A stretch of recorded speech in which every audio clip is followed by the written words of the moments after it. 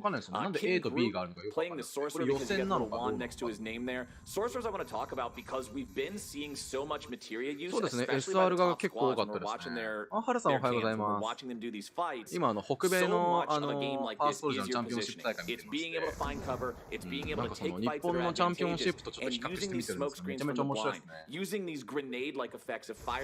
あれさ、今起きたの9時だけど、おはようございます。こうやって大会見ると、ファーストソルジャーって本当に3人バトルが、まあ確かにそうですね。結構血に足つけてる時間がどちらかというと割と少ないのかな気はしますね。まあ、エイペックスとかね、それと比べるとスピード感もないとかいろいろ言われるんですけど、やっぱり武器2つ、2種類とアビリティと、あとはやっぱマテリア構成で全然戦い方が変わってくるんで、見てて面白いですよね。あとはまあもうちょっとそのバグだったり、ね、武器の調整とかをちゃんとしていけば、もうちょっとユーザー増えてもおかしくないんじゃないかなと思うんですよ。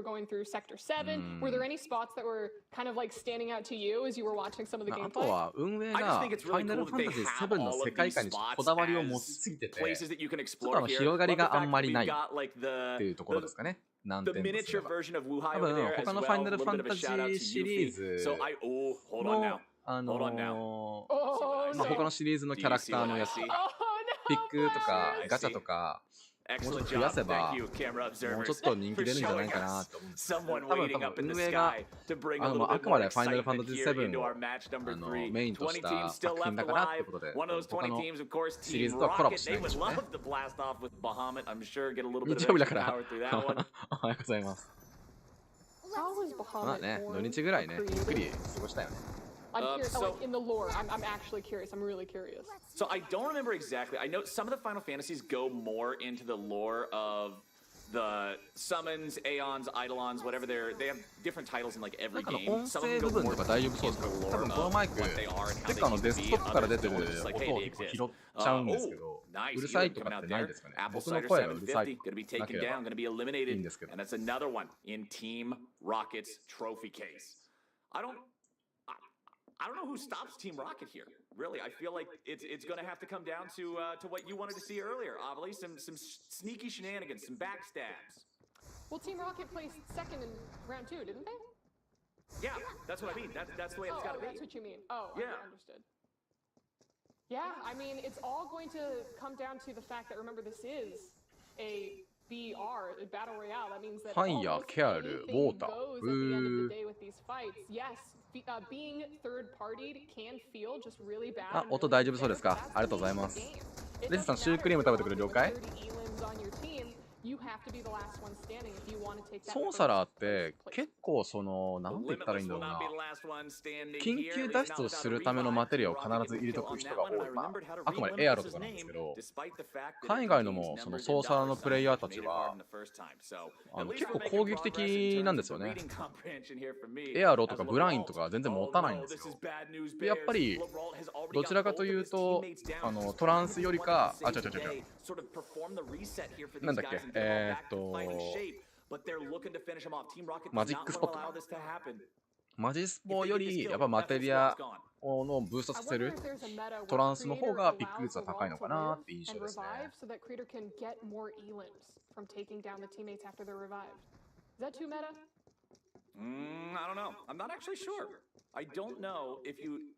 多分この公式大会というか北米大会実況してる公式アンバサダーさんとか他にいたんじゃないかな。確かミルタンとかがなんかやってた気がしますけどね。ミルタンの放送ちょっとちらっと見たんだけど全然喋んなかったから、僕はこんな感じでがっつり喋ります。ちょっとうるさいかもしれないですけどそれちょっと許してください。喋りたがりなんで。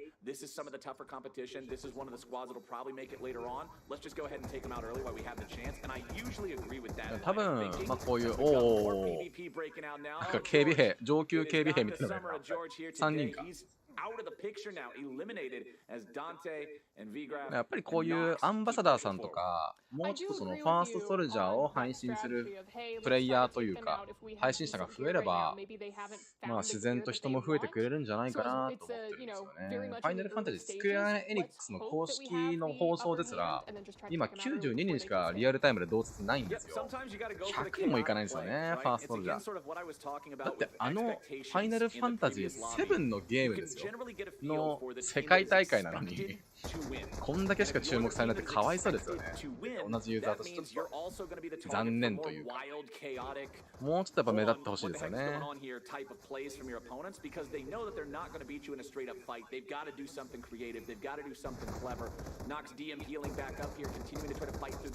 ロイヤルアンバサダーになったキンタさんですらこれ実況してねえからな。それってどうなのってなっちゃう。ロイヤルアンバサダーなのに。さあ、レイズを持ってる人が先に落とされてしまった。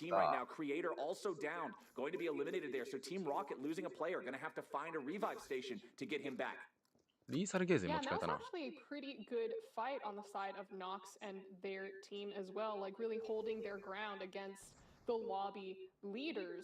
で、残り18チーム43人いるのかな。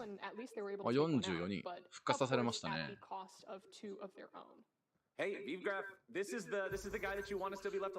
海外のプレイヤーの人たち、ちゃんとウォーリアーが大体いるんですよ。ウォーリアー、忍者、モンクが多い印象ですかね。で、マシナリはほとんどいないので、海外の方では、まあ、マシナリの研究はあんまり進んでないのかなって感じですね。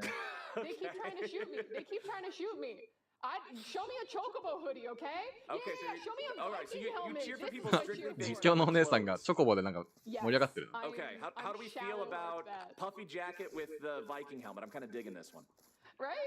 エーペックスがクラッシュ直るタイミングでうまくかぶせちゃった。そうですね。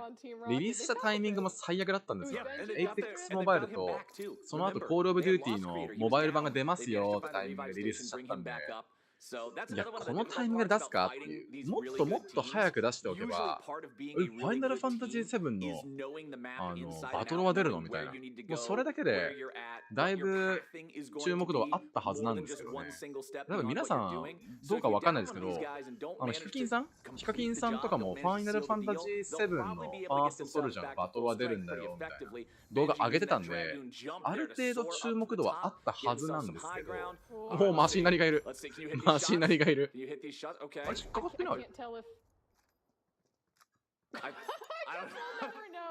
I guess we will never know. We'll have to switch back over as a Mega Flare is being prepared. I really hope we get a sick Mega Flare moment from Bahamut at some point here.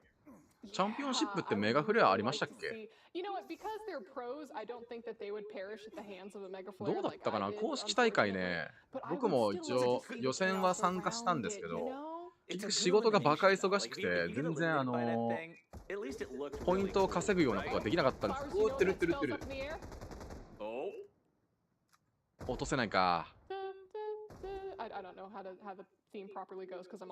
さ、海外のさ、実況のお姉さんたちさ、自由すぎんか？今鼻歌歌ってて。実況中だろ。適当すぎんだろ、マジで。てってってとか言ってた。There's a disconnect, but we've got it now. Well, anyways, Sephiroth in Japanese katakana is downed. Okay, all right, we're back. I lost the plot a little bit there, but we're good to go. And now we're getting into a little bit of さあ、コルネオでの戦闘のシーンについてましたね。さあ、どうなるか。もう実況の人もなんか楽しそうですね。Buildings, I feel like, can sometimes be a trap in games like this because it can feel good to be inside the building, have control over that area in case somebody comes in and tries to get you. But if too many people show up, all of a sudden you're the one. 最初期の爆発はすごかった。別の意味でも盛大に爆発しました。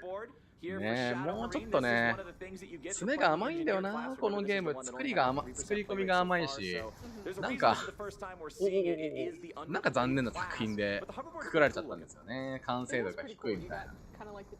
さあ、珍しいマシーナリーがいますね。ピック率 0.3% ですから、マシーナリー。いや、この人もバイスのやつ引いてんだな。結構海外のプレイヤーのバイスのガチャ引いてる人ちょこちょこいますね。やっぱキルエフェクトがあるからキルエフェクト揃えて出場してるのかな。またお金かけたんだろうな。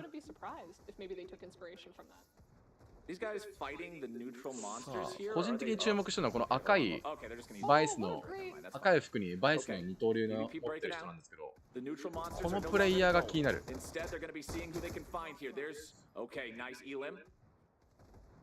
クリエイターさんですね。で、銃があれなんですよね。MP90 なんですよね。よく中途半端な武器で攻撃できるな。火力が低すぎて、とてもじゃなくて僕は使おうとは思わなかったんですよね。すげえな。their enemies as they were trying to run away, get out of there, just makes it really easy for them to take them down. His X-Blade なるほどね。中遠距離に関しては、オツ型を使ってるっぽいですね。しかも3点車じゃないんだ。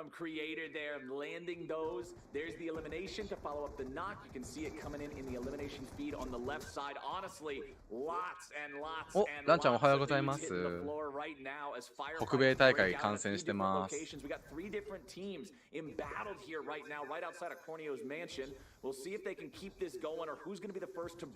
ランちゃんの YouTube のアイコンがあれなんです。クラウドってこと今知りました。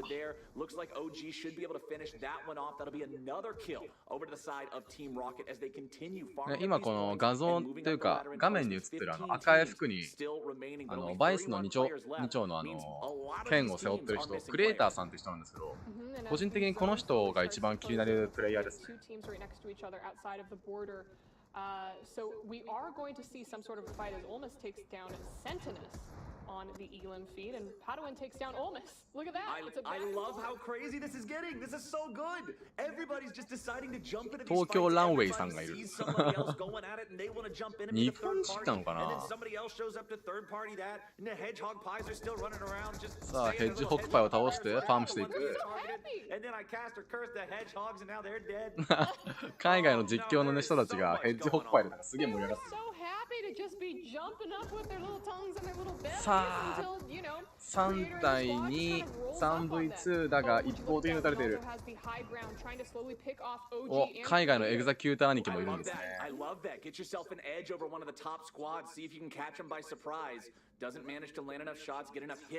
MP60 か。で、レンジがレビオロンと一緒で、レビオロンよりリコイル制御が楽だから、動きながら打つには MP60 の方がいい。ああ、どうなんですかね。僕はもうダメージのことしか考えてないんで、使いやすさは、もうリコイル制御とかもうどの武器でもやって当たり前のことだと考えてるんで、あとはもう本当使いやすさ、もう個人が合うかどうかだと思うんですよね。いいね、エグザキューター。もっと使ってほしい。すごいな。リベリオンパニッシャーとこの人、エグザキューター使ってるぞ。爆発力姉貴って勝手に呼んでこう。サンダーとブリザードとエアロか。移動用と、カバー用でしか持ってないのかな。ぶっちゃけ僕、ブリザード絶対使わないんですよね。ブリザードが決定打になるかどうかって言われると全くならないマテリアなので、スローと自動攻撃不要って微妙っちゃ微妙じゃないですか。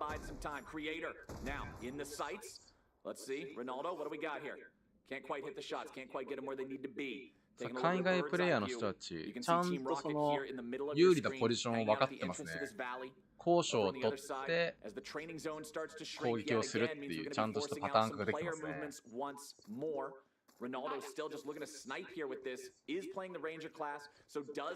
弾薬の受け渡しもしっかりしている。ブ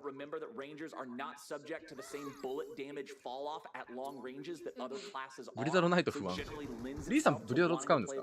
僕はもう、ブリザードはピックしないですね。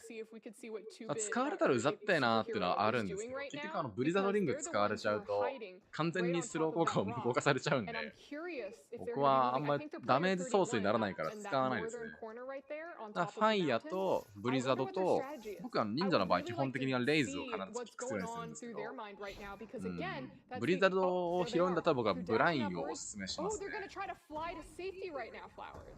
さあ、ドラグーンでだいぶ長距離移動しますね。でもこの人もはもう 1v3 しかありえないので、すごい飛んでる。これはもう生存ブームなのかな。ピックしてるマテリアがファイアとサンダーしかないです。結構厳しい感じかな、この人。ああ、なるほどね。何をピックするんだろうか。HP が140しかないリベリオンパニッシャーを拾ったっぽいですね。おお、リーサルゲーズを拾ったのか。敵見つけるのが遅い。ブリザードがさね、勝手に調べてくれるというか、探してくれるからね。さあ、1体激浪、1体激浪。あっと、1体ダウンですね。最近はエアロ、サンダー、ウォーターで頑張ってます。あー、ランちゃんね、ファイヤーじゃないもんね、最近ね。ウォーター出てから結構ウォーター使ってるイメージです。さあ、クリエイターさん、僕がちょっと頑張ってほしいと応援してるクリエイターさん、割とローですね。47、HP47。やっぱり忍者はあれですね、レイズ持ってますね。一番自由に動けるからな。さあ、タイミングがあったらプレイヤー1人、PHS で起こしたいですね。あー、やばいやばいやばい。ワンダウン、ワンダウン。OG さんがダウンですね。さあ、クレタさん逃げてる。逃げてる、逃げてる。もう多分ポーションがないんでしょうね。さあ、1v3 の状態だが、得意点を移動して。でもこのアンチ的にはもしかすると、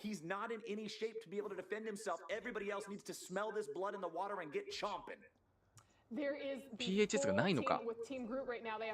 そこハイドしてるけど、ワン、ツーチーム近くにいるんだよな。クレタさんは隠れるを使っていくが、いや、多分これ気づかれてるな。いや、うまいこと他のチームをぶつけたのか。さあさあさあさあ、クレタさん逃げた。うまいこと逃げてきましたね。ボールモンクの場合はブリザードめちゃめちゃ使う。ボールを張って横に、ああ、なるほどね。さあ、別のチームの実況に移りましたね。おっと、このタイミングでアンチが来てる。危ねえ。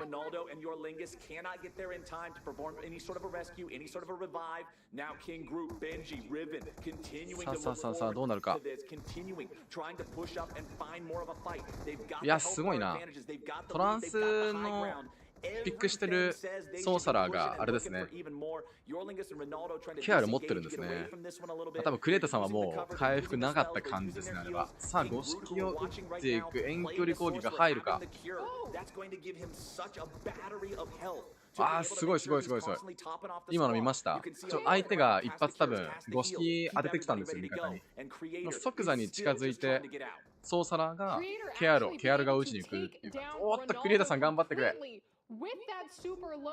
いやでも、さあ、クレータさん結構激ローですね。ポーションがない状態で、もう多分起こしに行く PHS ポイントがないんでしょうね。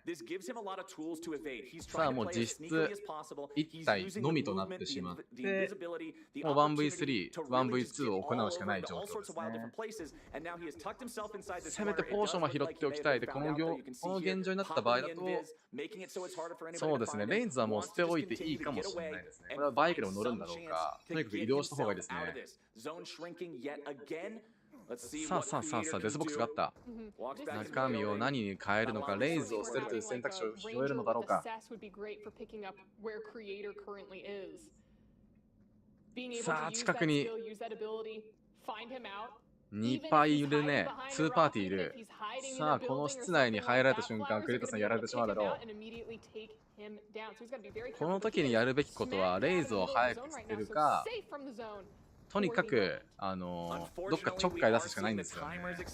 さあ、ラスト、ファイナルフェーズで、10人もいる。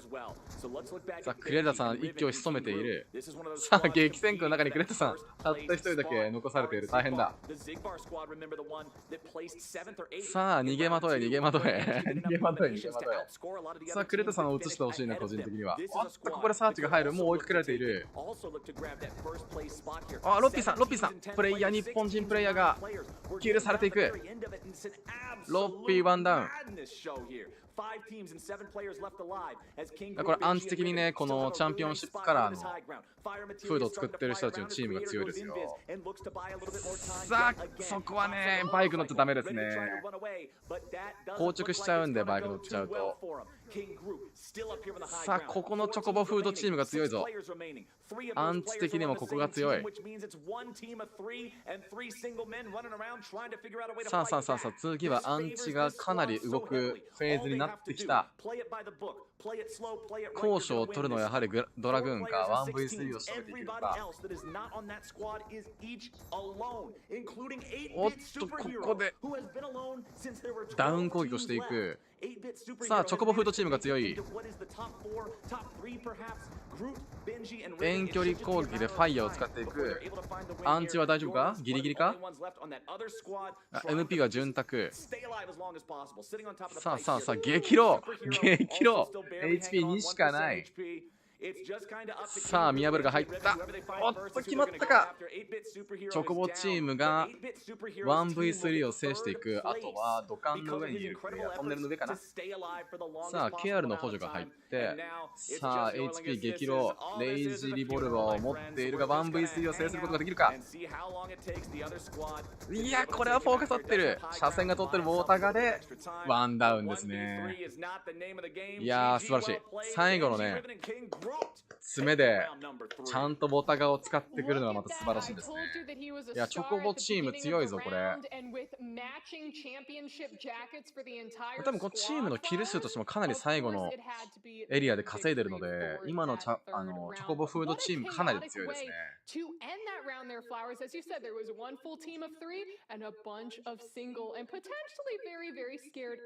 いやー、デスボー、竹光さんが今注目したクレタさんのデスボーの中身はもう多分すっからかんというのが分かりきったと思うんで、まあ多分あれは漁られないですね。い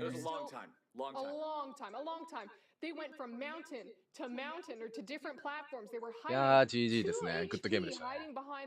やっぱりその、どうしてもファーストソルジャーって人数差が出ちゃうとどうしても不利になっちゃうんですよね。最後の最後まで3人、ちゃんとトリオで生き残っていけるかどうかっていうのが大変になってきますね。マンウィズコラボ、どうなんですかね。海外でも多分やってたんじゃないですかね。多分その日本のポート、サーバーと多分内容は変わらないんじゃないかなって感じですね。そうなんですよ。今、リーさんがコメントしてくれてるんですけど、結構ケアルピックしてるプレイヤーが多いんですよね。やっぱりそのポーションとか、なんだろう、他のベンチだったりとか、あとチャクラフィールドとかの徐々に回復しますよっていうシステムの中が回復しかない中で、即時回復できる範囲回復マテリアとケアルがやっぱりこう注目されてる気がしますね。エアロとかで HP 激ロの時にポーションとかこう回復してからエアロ乗って回復するっていうやり方やっぱりありますけど、僕とかやっぱり単発おつがとか持ってたら単発で上にエアロ飛んでても狙いますから、回復しきる前にポーションキャンセル入れられてやられちゃうことが多いんですけど、エアロ炊いてケアル入れて回復すれば全然持ち直せるんですよね。即時回復のケアルはもうちょっとこれから技術が上がってくるんじゃないかと僕はちょっと予想しています。Because this makes things a lot more interesting because of the fact that Team Rocket was not able to dominate to the degree that we were expecting. Because, yes, Creator might have done a pretty good job being able to buy some extra time, survive for an extended period after. そうなんですよね。ソーサラーは割とその攻撃をダメージソースとして配置されることが多いので、どうなんだろうな。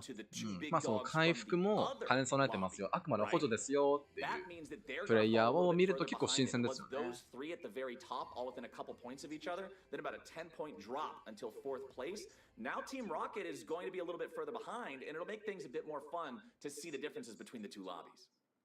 Absolutely. Now, before we get into that round for our second to last final round of the day, we are going to be taking a quick break. But when we get back, we're going to have even more gameplay for all of you, so don't go anywhere. そうですね。チームに一人ね、ケアル持ちとかブラインとかレイズ持ちがいたらある程度やっぱり安心しますからね。さあ、次は、50チーム5ゲームでトップ25位が入ってきますよっていう説明ですね。で、キルポイントは、1キルに対して2ポイント。これやっぱポイント制なんですかね。で、1位だとチームポイントで30ポイント入るみたいです。さあ、約2分半後に、次の試合が始まる。次でマッチ4だったかな ?4 戦目が開始される感じですね。で、今、現状トータルポイント、チームロケットがポイント58、リリーレッドヘッドが50。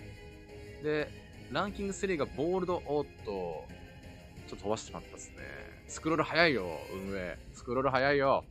まだ呼び終わってないよ。ロビー A のマッチ2が終わってのリザルト、現状のようです。ランキング25位のアズールドラゴンですね。チームポイント1ですが、頑張ってほしいところですね。で、こちらがロビー B のマッチ2終了時のリザルトですね。LSK っていうチーム、もう圧倒的60ポイント取ってますね。1-2、トップ1-2のポイントの差がえげつなかったな。3が32だけど、50台乗ってるのが1-2だけでしたね。おっと、先ほど注目させていただいたランキング22、フォールガイズたち。トータルポイント5ポイントだから頑張ってくれ。さあ、次の試合まで1分半が切ったところですね。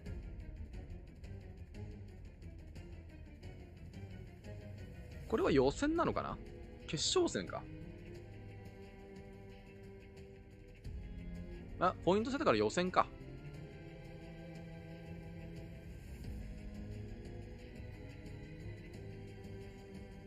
そっちかレイズはまだ見るけど、レイズの代わりにケアルを入れる。あー、なるほどね。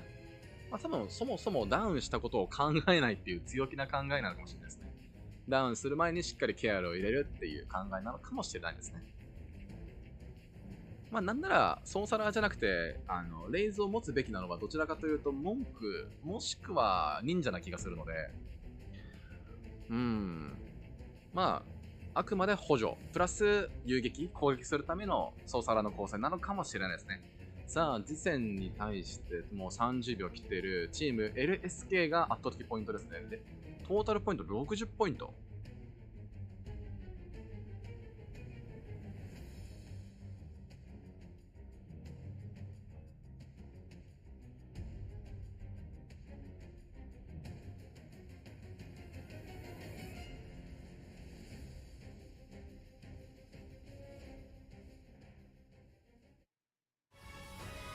ここまで圧倒的にそのポイントの差がついてくると、あれですね、うちら、日本人ユーザーの時みたいに、なんだっけ、進撃か。進撃みたいなチームがいるってことですよね。多分 LSK っていうチームが多分進撃に当たるプレイヤーなのかな。なんで忍者がレイズを持った方がいいのかっていうところですね。僕の、持論なんですけど、今現状でダメージが当たると移動速度が加速する、マスタリーは今現状忍者しかいなくて、でブラインを持った忍者のダブルジャンプ持ちの忍者に攻撃を当てるのって結構やっぱ難しいんですよ。要はヘイトを変えるマスタリーなんですね。でそのダメージを回避しながら生存力が高いっていうところに関しては移動速度が速くて生存能力が高い忍者が、レイズを持って遊撃、もしくは味方に対してフォローするっていう動きをするべきだと勝手に僕は思ってるだけなんで、僕は勝手に耐久型忍者とかタンク忍者って勝手に呼んでるんですけど、ブラインと一応カウンター用のファイヤとレイズを持つっていうマテリア構成ですね。LSK もしかしたらプレイヤーのキャラクターの名前のなんだろう頭文字かもしれないですね。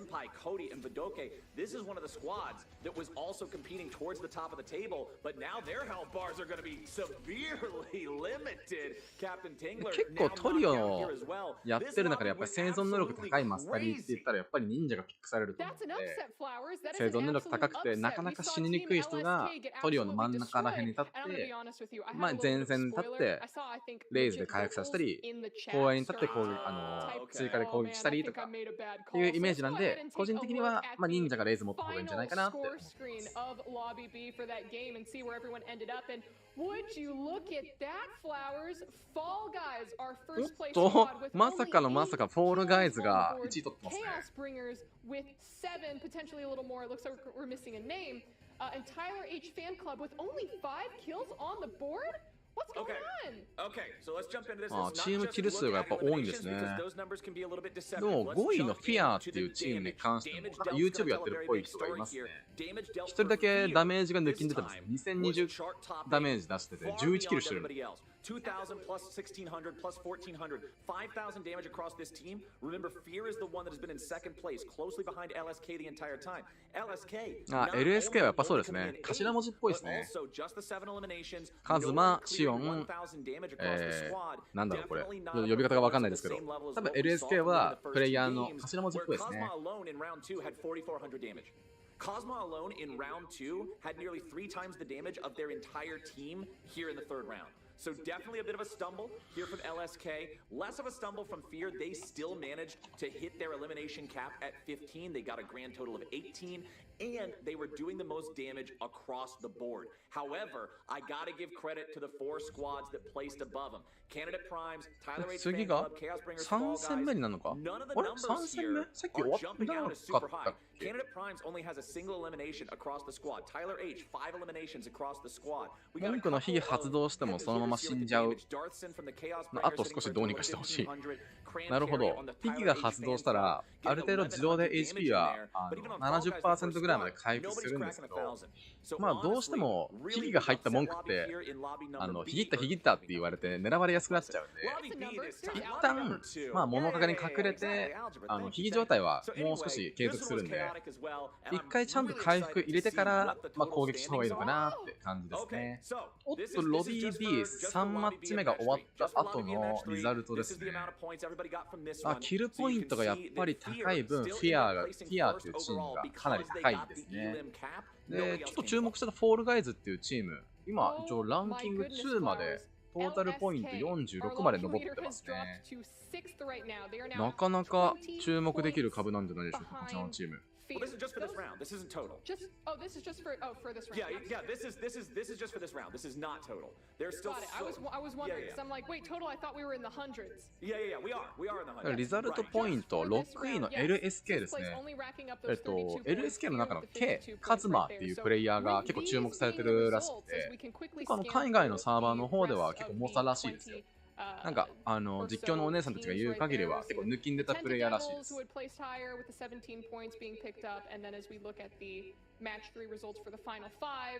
ロ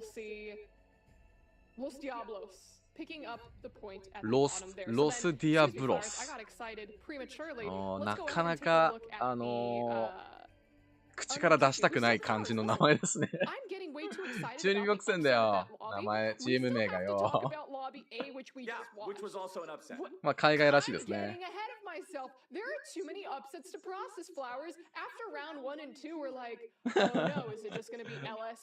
実況のお姉さんが面白いんだよな。Dominating every single lobby that they belong to? And the answer is no. The answer is no, Flowers. Let's go ahead and take a look at the Lobby A scorecard. Because Team Daddy's Redhead with 1, 2, 3, 4. ロサンゼルスのチーム。そうかもしれないですね。ロスのチームなのかな Leading behind them in second, as well as Frost Wolves Clan in third right there. Team Rocket placing fifth.Despite having quite a few elims on the board. いやー、キル数がやっぱ抜きに出てますね。いくつかのチームが。Not competing with the top 3 across both lobbies, but one of the contenders right below. でもなんか全体的に見てるとやっぱりレベルはすごい高いなと思うんですけど、やっぱり日本のチームもこの中にアルカチームアルカディアとか、あとは進撃、あとは月夜とかのチームがこの中に入ると結構みんな上の方まで日本のユーザージャパンチームは行くんじゃないかなと思いますね。もしこの海外交流みたいなことができたら、サーバーもいろいろありますから、海外サーバーもいろいろありますから、だからその海外の上位のチームと、日本の上位チームが戦いますよみたいなマッチをスクエアエニックスがね、企画してくれたら楽しいなと思うんですけど、そう、本当にチャンピオンシップっていうぐらいですから、なんだろう、プラス、なんだろうな、日本のユーザーと海外で戦うみたいな。やってほしいですよね。すごい気になります。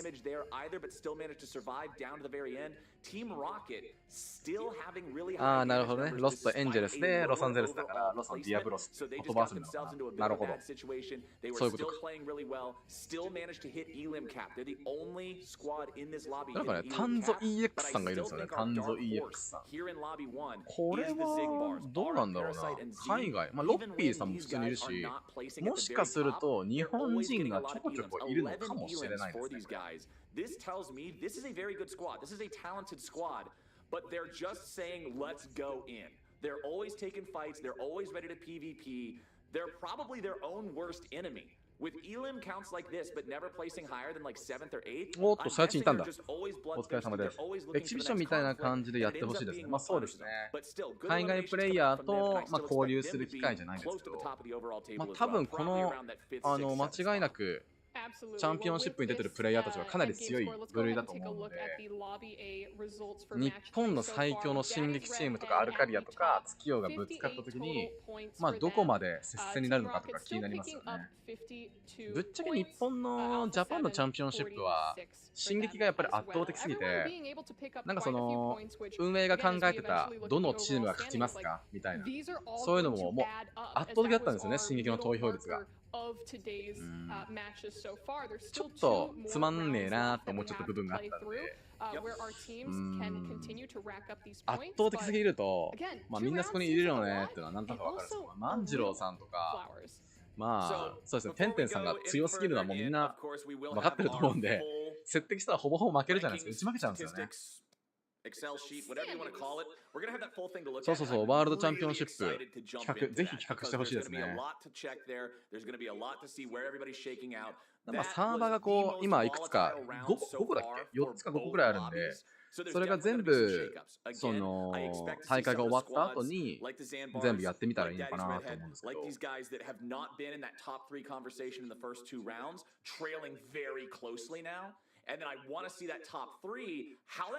投票率っていうか、まあ、結局還元されたトークンの数を人数で割れば、ある程度の投票率がやっぱ出ると思うんですよ、総数的に。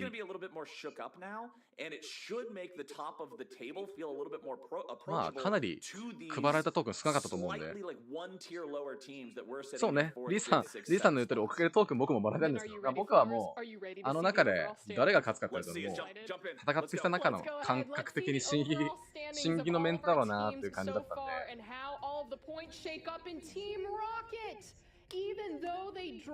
さあ、今のスターティングリザルトに関して1圧倒的ではないですね。1、2、3、1、2、3が154、152。で、ちょっと離れて148ポイント、レッドヘッドですね。チームロケットとフィアのこの接戦がすごい楽しそうですね。6位のアルファ7がだいぶ離されて95ポイント。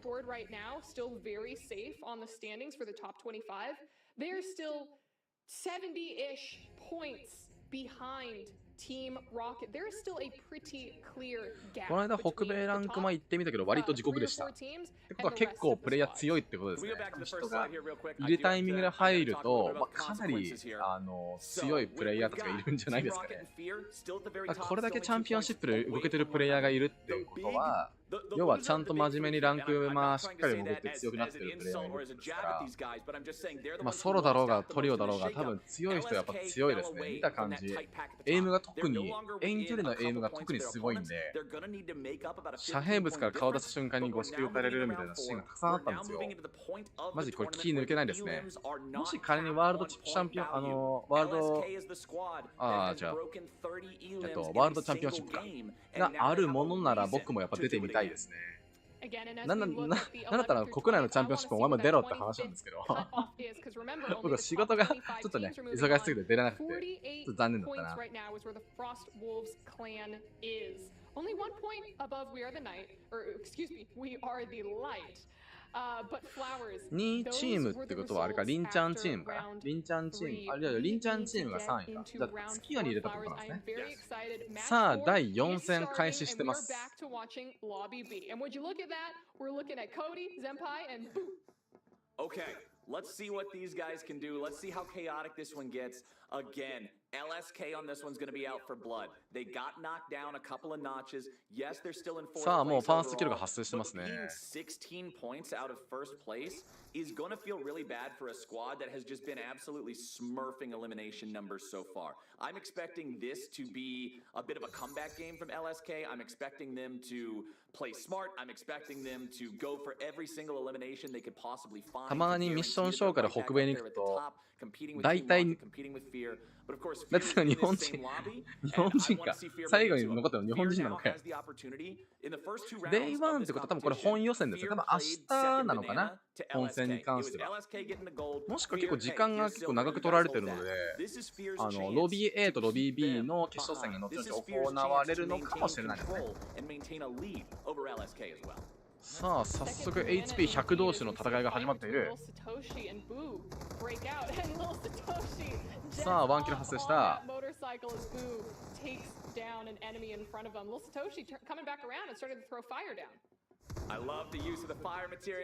すごい逃げ方したな今。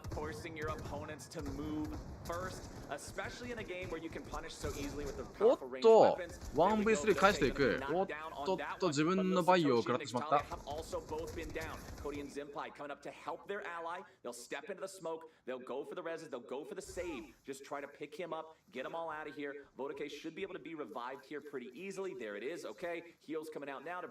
多分これ決勝戦って感じはしないですね。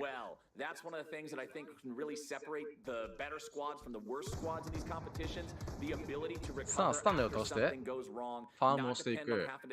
なんやかんやこの列車墓場のところはプレイヤーが多いですね。さあ、車で突っ込んでくる。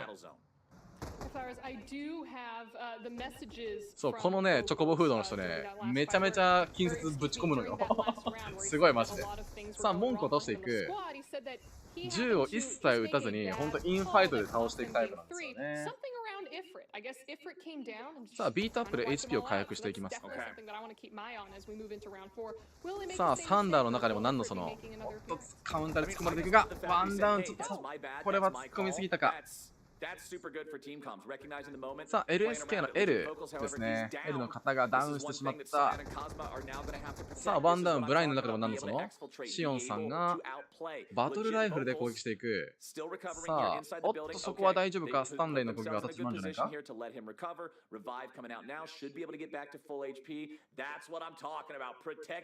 さあ、ここでしっかり蘇生を入れていくが、もうカズマさんですね。注目された株のカズマさんがワンパをまさか潰しているっていう。蘇生中にワンパ潰すっていう、かっこよすぎだろ。さあ、今後もシオンさんと LSK のチームですね。ちょっと注目していきましょう。脳筋操るレンジャー。操るレンジャーいました今。それ見てなかったな。さあ、ここのチームに関してはソンサラ、忍者、ドラグーンの構成ですね。おっと、止まってしまっている。大丈夫か。で、ここちょっと注目してほしいんですけど、さあさあ、これもしかしたら海外のサーバーだけなのか。髪型に、髪の色に注目してほしい。これもしかしてプレイヤーの髪の毛の色変更されてません？気のせいか。この紫色のカラーってありました？な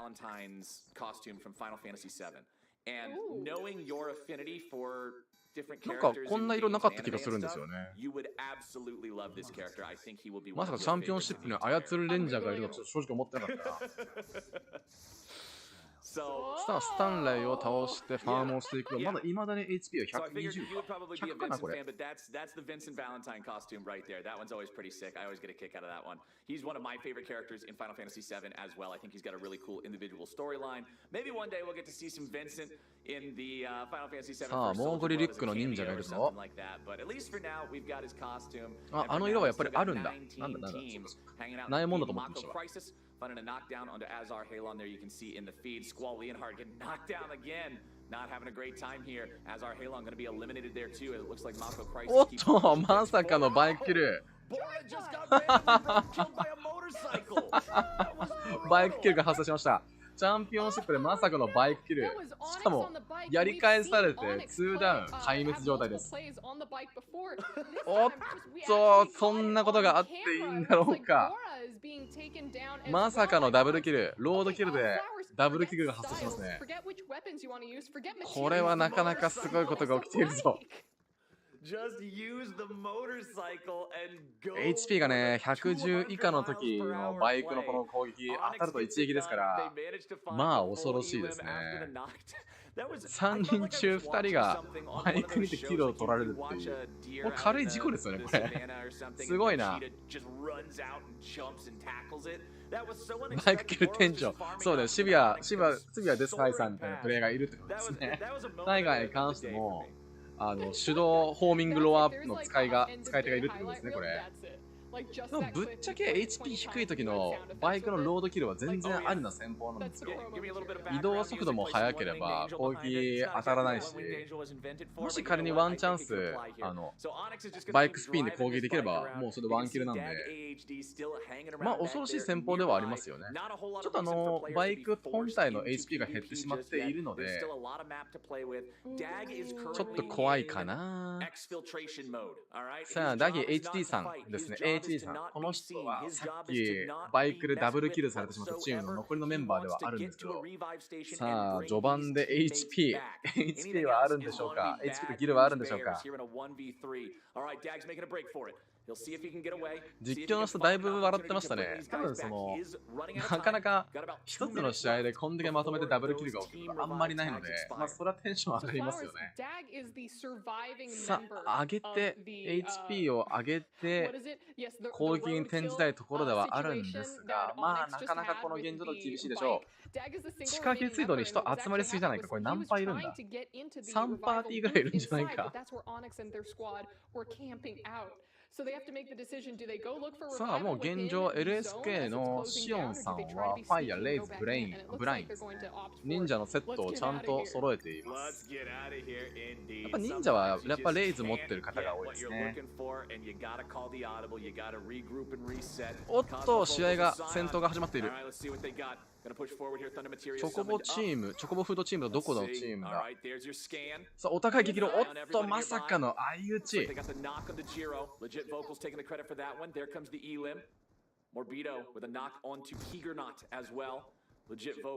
さあ LSK のチーム LSK ですね。チーム LSK チョコボフード3色のチームがチーム LSK なんですけど、おっと攻撃狙っている。ヘッドショットで100ダメージ与えましたね。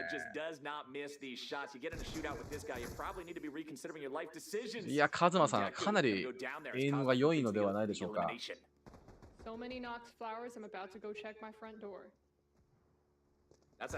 っと、激怒。実況のお姉さん、今イエスが出ましたね。おイエスが出ましたね。ちょっとテンション上がりすぎなんじゃないでしょうか。さあ、カズマさんのプレイヤーキルが止まらない。キルログが止まらない。さあ、チーム LSK 絶好調ですね。今チームキルは一体いくつなんでしょうか。さあここもチームがそろそろ戦闘が始まりそうな感じがしますね。みんななかなかファームはしない感じなんですね。おっとボムランチャー持ってる。ボムランチャーはまずいぞ。さあワンダウン決められていく。フレンドリーファイを決め込んでいく。さあ怖いぞ。バイクが怖いぞ。バイクをボムランチャーで。おっと何の攻撃だ今のは。すごい遠距離攻撃が入ったのか。おっとファイヤーがある。おっとここでさあモブランチャーのキルが入った。バイクキル狙いすぎだろこいつ、やばすぎ。さあ残りオクトパスさんですね。オクトパスタコさん、タコさんが逃げ切っているがドラグーンで逃げ切るだろうか。味方がまさかのバイクキルで突っ込まれる。すごいな。あんだけ果敢にバイクキル狙う人あんまりいないぞ。オクトパスさんは残りの2人ですね。起こすためにうまいこと逃げましたね。さあどうなるか。デスボックスを漁りたい。デスボックスを漁っていく。さあアンチが来ているが間に合うか。大丈夫か。そうですね、ここまでバイクしっかり使っていくプレイヤーなかなかいないでしょう。しかもこの場チャンピオンシップです。チャンピオンシップでバイクキル狙うのなかなかいないでしょう。さあどうなるどうなる。残りチームが15、36人か。5キル4アシストってすごくないですか。チーム LSK 絶好調ですね。さあ忍者のシオンさん、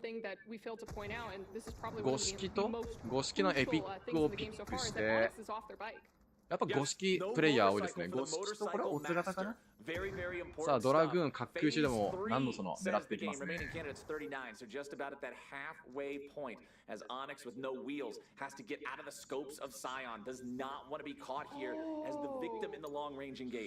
さあどうなるか。そうですね、やっぱレイズはトリオの中では必須になってきてるんじゃないでしょうか。もうレイズを持ってないチーム見ないですからね。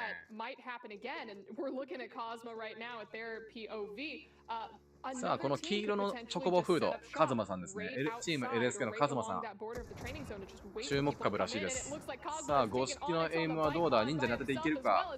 一発当てた。バイクも来ている。バイクがすごいぞ。この大会バイクがすごいぞ。バイクが大活躍している。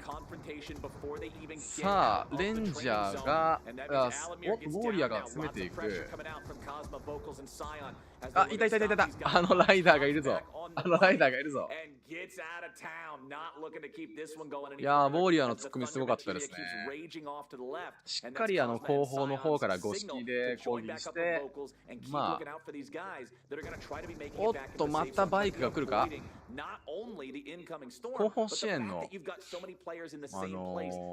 スナイピングやっぱ上手ですね。遠距離攻撃からでもしっかり HP51 削っていく。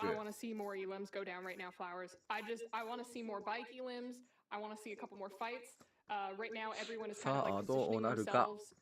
残りチームが15の 41？ ち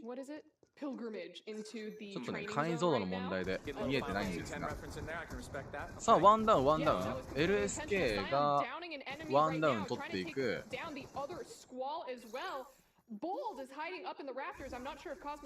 さあエアロで詰めていく。さあ蘇生はさせない。空中からでも攻撃していきます。さあこれはどうなるか。これは起こせない起こせない。いやーこれでワンダウンですね。さあチームがワンチーム壊滅しましたね。残り39人。さあしっかりファームもしていく。 HP をどんどん上げていく。どうなりますかね。これはやっぱ上手ですね、チャンピオンシップは。エアロで降下しながら相手を撃つっていうやり方。まあ僕も忍者やってるんであれよくしますけど、まあなかなか当たらないですけどしっかり当ててますからね。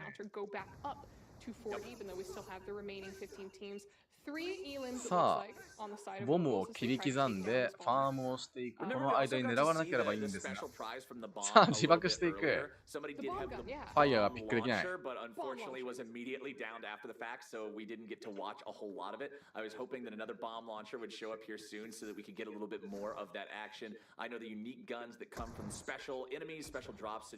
さあチーム LSK の特攻隊長ですね。サマーチョコボフードの人はチョコボソードで敵を切り刻んでいきます。ブレイブウォーリアーではなくて、この方は、ドッジウォーリアーですね。マテリアル構成はファイヤー、サンダー、ケアルと、もう完全独立型ですね。単体の攻撃に対しても 1v3、おっと、しかもここでカズマさんが5式を当てまくってワンダウン。いや、キル速度がやっぱり半端じゃない。 LSK のカズマさん、キル速度が半端じゃない。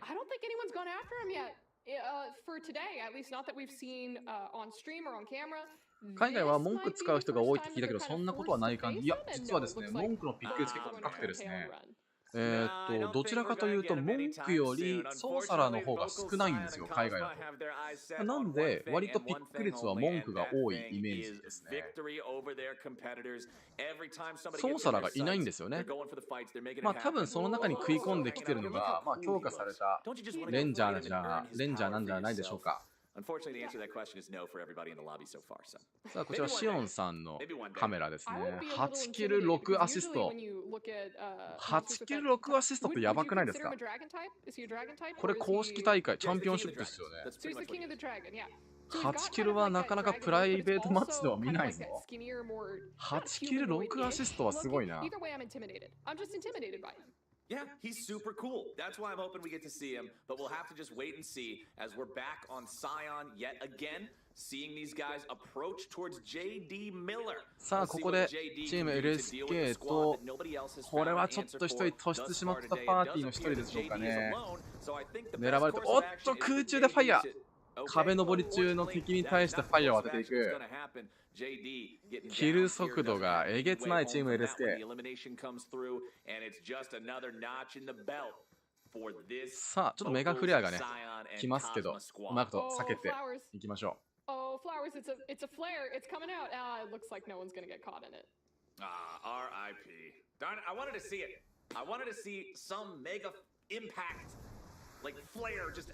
さあ、メガフレアが落ちてきたが、うまいことも回避しましたね。さあ、チーム LSK、もう圧倒的なキル数とダメージ数ですね。おっと、しゃがんでいる。ポーションを置いていく。ああ、一人ね、激ロだったからね。さあ、ポーション、このプレイヤーはまさかそうだ、この白いバイクのプレイヤーですね。ダブルキル、ロードキルを2回かましたこのプレイヤー。今後どうなるのか。職業ばらけてましたね。マシナリ少ないくらいかな。あと大体一緒。そうですね。マシナリが 0.3% のピックだったので、あとは、少ない順で言うと、マシナリ、ソーサラ、モンク、ウォーリアーって感じでしたかね。やっぱりピック率高い 18% だったのが確か忍者だったかな。うまい感じに海外のサーバーでは分かれてますね。まあ、ソーサラのピック率が少ないっていうのはちょっと意外でしたけど。さあ、ウォーリアー対決。どうなるかしっかり3段見れていく。おっと、ワンダウン。チーム LSK のキルが止まらない。さあ、3キル6アシスト LSK のチーム。さあ、HP がもう200、ちゃんとファームも終わりましたね。さあ、どうなるか、バイクで逃げていくが、チーム LSK が狙っているのか、どうなのか。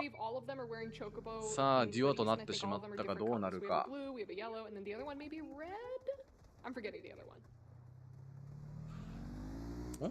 なんか日本人みたいなプレイヤーの名前いましたね。中村。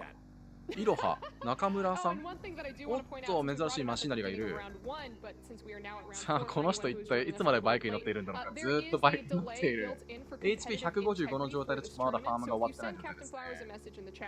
さあ、マシナリを追いかけているのか。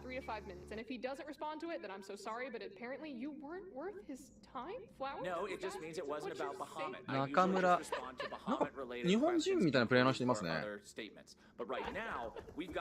チーム LSK は2人ケアル持ちで死なない作戦。まあ、一応、シオンさんですかね。はレイズ持ってるので、まあ多分カバーに入るような立ち回りなんでしょう。おっと、今回ここで、ケアルを外して、ファイヤー3打、エアロの立ち回りに変えましたね。多分最終アンチが交渉云々、崖下云々が出てくると思うので、まあそれのマテリア変更でしょうか。まあエアロがないとね、絶対死んじゃうみたいな場面が今後出てくるので、おっと、これファイヤー狙っていく。さあ、キルが発生するかどうか。フォーカスが合ってしまった。ポーションで削られてしまう。さあ、車線が2人揃ってしまっている。これはエアロで逃げたいところ。おっと、ワンキル発生した。カバーが速い LSK。シオンさんもう9キル7アシスト。さあこのチームのキルルが止まらない。ドラグーンの滑空中でも狙っていきますね。さあ9キル9アシスト。シオンさんダメージは一体いくつ出ているんでしょうか。ファーストでは世界大会とかできるようになったら面白そう。そうなんですよね。さっきねワールドチャンピオンシップとかあったら面白いなみたいな話してたんですけど、さあどうなるか。チーム LSK がもうすでにアンチの中心にいる。さあこれは LSK 勢いが止まらない。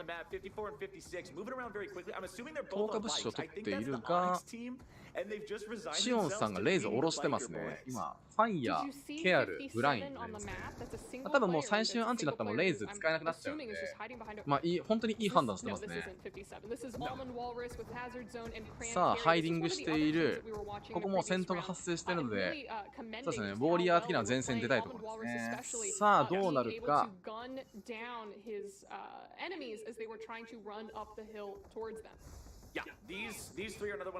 さあ室内にファイガーをぶち込んでいく。バイオになっているが大丈夫か。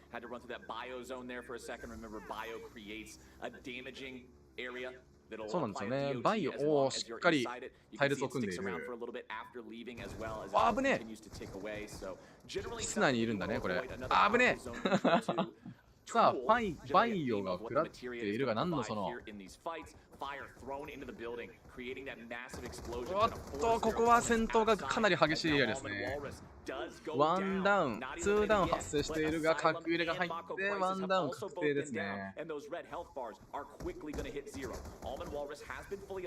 さあ最終アンチが来ている。アンチのダメージが半端じゃない。ワンダウン危険地帯でやられてしまった。さあここでヒギが出ているが、これは起こさない。もう 1v3 は確定ですね。さあアンチの方に入っていくが、おっと危険地帯でやられていく。さあチーム LSK と残りは2チーム、もう 1v3×2 ですね。LSK の流れが止められるかどうか。さあ LSK、ソルジャー、ウォーリアーですね。ウォーリアーがワンダウン。しかしケアル、おっとバイクのプレイヤーが最後まで生き残っていた。いやーグッドゲームですね。チーム LSK ナイスゲーム。Team LSK, aka the matching Chocobo hoodie squad. Flowers, they had the stumble in the last round, but they were able to say, "Nah, man, that was just a fluke," and come back. これ実況者の人、キャプテンフラワーズさんです。名前が可愛いですね。いやー、LSK 強いですね。全然勢いが止まらないまま、ラストの方まで。やっぱこう、マテリを交換するタイミングだったりとか、アンチをしっかり取っていくタイミングだったり、そのアンチの中でも攻守を取っているっていう立ち回りの完成度の高さは、チーム LSK、やっぱ一つ抜きん出てますね。まあ後半にもう、なんだろうな、最終アンチになったらレイズを捨てて、生存力を高めるためにケアルをピックするっていうのは素晴らしい判断ですね。3種のパーカーで揃えるのかわいそうですね。チョコボフードと、サマーチョコボフードとチャンピオンシップのクロチェックですね。無双してた。確かにこのチーム無双してますね。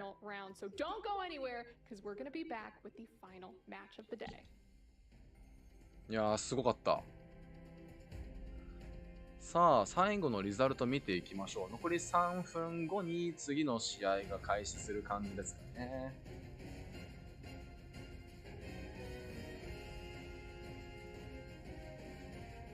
今のリザルト、多分今、計算中なのかな。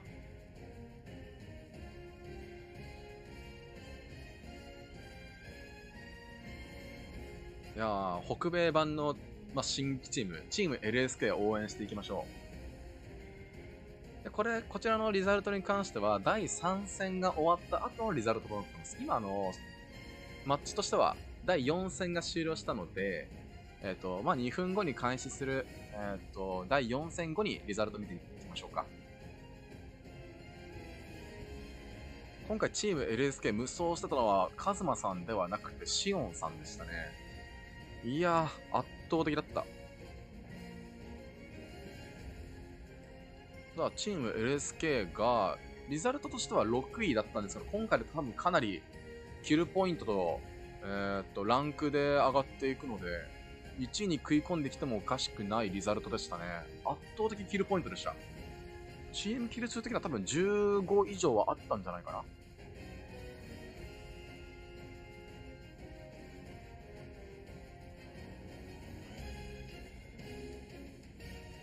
日本と違って待ち時間が短くて、そうでしたね。確か日本の空き時間確か5分だったんで、5分はちょっとあまりにも長いよっていう、意見がプレイヤーの中で飛び交ってたので、海岸版に関してはルールをちょっといろいろ変更して、会議時間3分に短縮してありますね。いや、いい改善だと思います。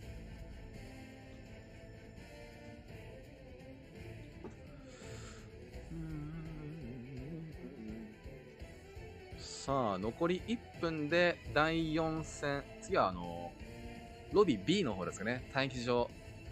B、グループ B か。グループ B の第4戦が始まります。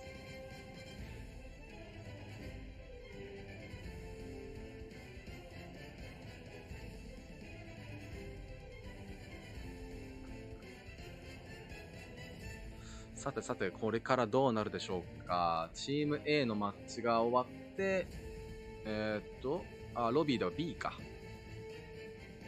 フィアが1位。第2位がフォールガイズたちですね。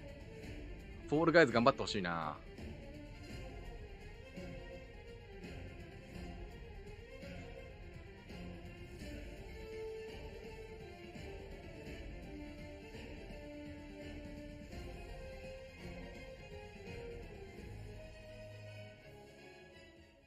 そこは日本らしく40秒で支度しなってやってほしかった。40秒で支度するのは結構心の準備が必要だぞ。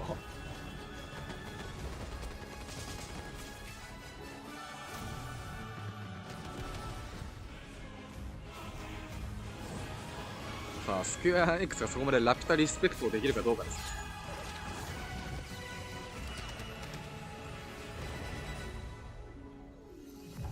さあ、ザ・ファーストロジャーズチャンピオンシップですね。第4戦、ロビー B が開始します。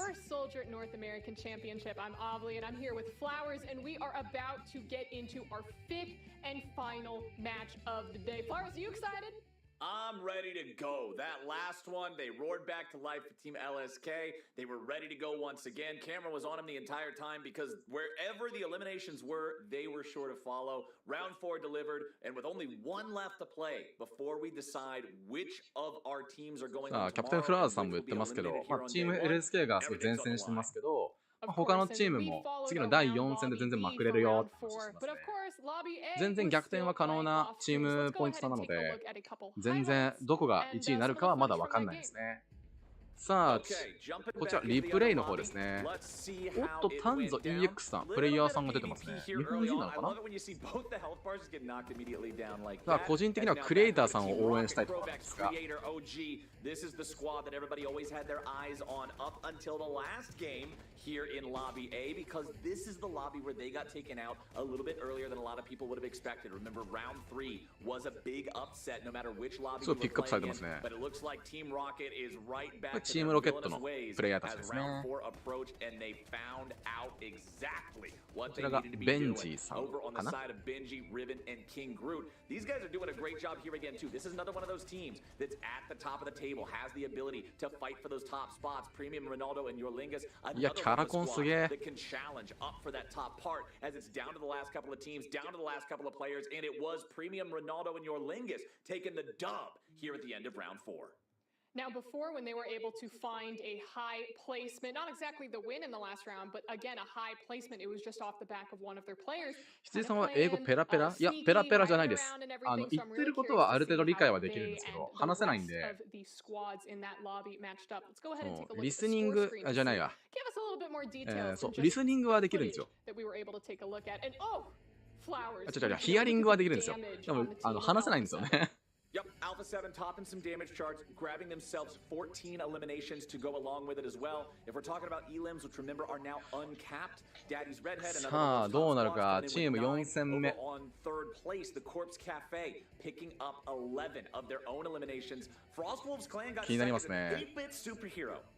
Keeps finding these miraculous escapes, these miraculous sneaky moments. Again, the damage of this squad is not popping off. The eliminations of this squad are not popping off, but they're getting the high placements and they're getting it done.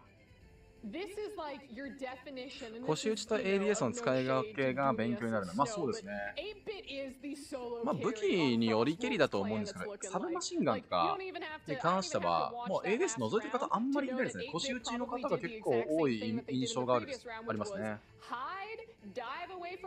それでもすごい。ありがとうございます。恐縮です。頑張ります。今後も。Team Rocket is so low on the standings that they're 10th place right あ now. あ、なるほどね。次の前のマッチだと、チームロケッツが結構早めに落ちちゃってるんですね。やっぱクレイターさんのキル数が7ポイント、7キルしてるので、あとクロバックスさんですかね。さっきの着物のプレイヤーの人、ピックアップされてましたけど、7キル、6キルが出てるので、ダメージポイントはだいぶ高いですね。Their total comes out to be a little over 5,000. The 3 teams that we were talking about before that did finish, higher than 10th, all still hitting around 4,000. So I'm not going to discredit Team Rocket. I just feel like they're probably getting a little fast and loose with their gameplay, going for these elims and taking all these fights, and their opponents are focusing on punishing them. So for Team Rocket, I think if you're really wanting to maximize your scores, you're probably looking to always be aware of that third party, always be aware of those bad situations. Because the damage numbers on these charts are not the numbers of a team that comes in 10th, right? Like, other things are happening. Now let's go ahead and take a look at the Lobby A results for round 4, just to see where all the points kind of shaked up. With those placement points along with the 出ましたね。第4戦のリザルト。こちらはロビー A の方ですね。チームロケッツの記録が伸びて48ポイントまで伸びてる。アルファ7っていうチームが10ポイント離して58ポイントで1位ですね。これはすげえな。あれ LSK はあ、まだか。次か。But let's just go ahead and flip through really quick to see how the rest of the lobby did, just so we can also start talking about Lobby B in a second. So we have the Justice League picking up 20 points, the Zig Bars, as you were paying attention to as well, Flowers, 9 points for them on the board. And for the final 5 squads, I'm assuming single digits, yes, 6, 4, 3, 2, 1. さあ、このマッチ4が終わった、第4戦が終わった後だと、ここだけチームポイントが広がってしまうと、逆転は厳しいと思うんですが、みんなどのチームも最善尽くしてほしいですね。There is a potential Hail Mary where they pick up every single elim because there is no elim point cap on the 5th round as well as the 4th, and they place first. And maybe they just rack up like those, what was it, the 50 points, which is what Alpha 7 racked up, and that could be enough to launch them into the top 25 teams that are remaining. But really quick, let's go ahead and take a look at the Lobby B in-game score. This was the game that we were spectating for round 4 and see how everything shook up there, Flowers. Yep, and LSK, what did I say? I いや、 said this team is going LSK to の bounce back. This キル team 数 is が going to need すごいぞ。すごいぞ。カズマさん、映されてなかったけど14キルしてますね。14キルしてるシオンさんが12キル。チーム LSK のキルが止まらない。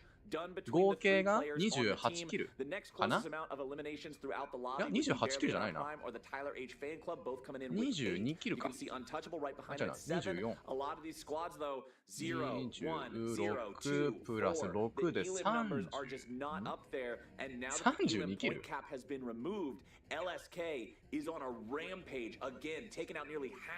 チーム LSK 圧倒的ですね。これキルポイントでひっくり返るぞ。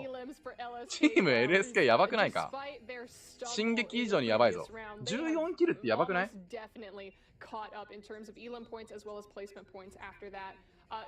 これはやばい。チーム LSK がやばすぎる。カズマさんっていうプレイヤーが、確かにピックアップされてはいるんですけど、ほら、圧倒的よ。さあ、ロビー B、マッチ4が終わった後に、まさかの94ポイント。ダブルスコアです。これとんでもないぞ。これ間違いない。これは間違いない。日本でいうとこのチーム進撃がチーム LSK ですね。これはやばいぞ。他のチーム頑張ってくれ。チーム LSK の進撃を止めてくれ。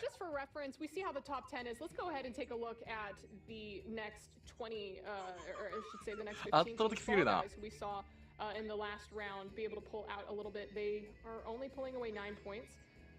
Team Fear. Wait, Team Fear. いや、でもどのチームも強いんですけど、やっぱそのチームとしてというかトリオの立ち回りとしての完成度は、チーム LSK が圧倒的でしたね。さあ、これはどうなっていくのか、ちょっとやっぱ面白いですね。でもこの現時点でダブルスコアつけられているので、第2位のチームに関しては、LSK の記録を越して LSK を早々に倒さない限りはかなり厳しいんじゃないかと。ロビー B に関しては優勝候補チーム LSK ですね。第5戦もちょっとこれは期待したいところです。As we get in, or before we get into round 5, I should say, are you ready to take a look at our final standings before? Give me in. Let's go. Let's go. I gotta see it.キャプテンフラーズがもう早く行こうぜ、早く次の試合行こうぜ。さあ、どうしましょうか。Day1 のスターティンググリッドがもうLSK がチームロケットをひっくり返して、ダメージ数とかキル数も全部含めて230ポイントつけてますね。チームロケッツ、これ頑張ってほしいですね。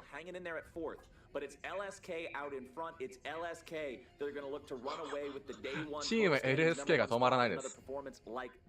Let's go ahead and scroll forward because only like we've talked about the very top of the table. That's fine. Middle of the pack guys here again. 個人的に頑張ってほしいフォールガイズがランキング14位。チームポイント、トータルポイントが60。あ、ちょっと飛んじゃったな。80ポイントぐらいだったかな。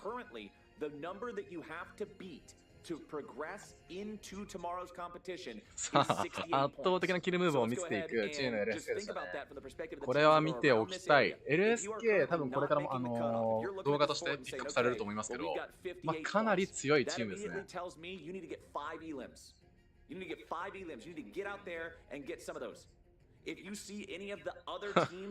圧倒的すぎんだろ。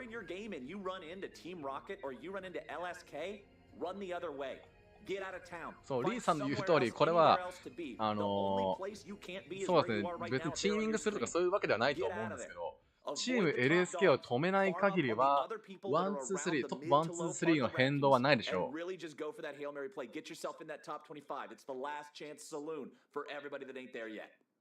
Absolutely, Flowers. There are some teams who can, you know, kind of like bear a little bit of a risk, but there are other teams who are right on that border. As you saw, there's a lot of people さあ、これは頑張ってほしい。 high 60, low 50チームロケッツはね、もうグループが全然こう A と B で違うので、LSK がいないグループの方でも無双するしかないですね。大差で勝つにはもう LSK、予選突破するには LSK を倒さないといけない。まあ言うて、トータルポイント的には10ポイントぐらいしか差がなかったので、チームロケットと、LSK の頂上決戦になるって感じですかね。Throughout this entire season to get here and fall or get eliminated first. as everyone hits the ground. You just have to play so さあ、 smart そろ flowers. そろ This means 最 so 終 much to 戦 all か these な。 players and マッチ participants, 4 and I が、 would hate マッ to チ see 5 people か get。最 heartbroken. 終戦、最終 Well, 戦が I'm ready 始 to まり see ます。 everybody get heartbroken. I'm ready to see everybody get excited. I'm ready for game 5. みんな心折れないでね I って am also 頑張って ready ねっ and てキャプ excited for キ game ャプテン 5 フラワーが言ってま flowers, す but ね。 as we give our players some time to さあ、 load in a little bit, what do you 勝っ think ても負けて needs も to 最 change 後 for some of の these players or 第 for 5 some of 戦 these がそ teams ろ who そ are ろ right on that 始まり borderline? そう Clearly, で I す think that ね。 they need to start さあ、 playing チーム smarter and LSK を dirty. 止めるチームは出 What てく do るん you でしょう think か。 could maybe add a little bit of a mix-up or maybe give them a little bit of an extra edge? Okay, so I think there's two ways you can play it, and unfortunately, they're very opposite in terms of the way that you have to approach the game. You either go さあ、 full 最終 hide 戦、 mode マッ and チ just 5 が play スター for トしまし points た。 for finishing. Just try to do what we've seen from 8-bit superhero, お、 and 出た。 it doesn't matter こ if れ you で got すね。 heals or whatever. Just hide until you can get to the top こ 4 or のクリエイ 5 タ or ーさんがい whatever. る、この Or チ the ーム、 other 赤 plan い is 赤いジャケットの cause クリエイターさん注目 chaos. していきましょ Be the wrench in the う。 gears. さあ、 Be 最 the 初 thing か that ら、 messes everything up. 五 The 式 game becomes more マーク the 5 outcome スナイ becomes パ more ーライフルですね。 deterministic the 五式 further の into こと the を僕は game こ it れから goes. Because マー the ク squads that are the 5、best will ス guarantee ナイ that パー they ライフ have ル the と best 言って gear. いこうと They 思 have い the ま best す。 setup. They've eliminated the other 海 players. 外 They've だとね、五 consolidated 式のことは resources into マーク themselves. 5って言わ They're れてるっ going ぽ to いん have a で、better shot. ち If you ょ want っ to be と able to 今 take 後ね、 people ミラ out, ティブ配信 just とかで go も、 low it on お、五式 early ちょっと、 game. お、マー Nobody's ク got 5 any 拾った weapons. わって言うよう Let's にし see ます how it わ。 happens fights.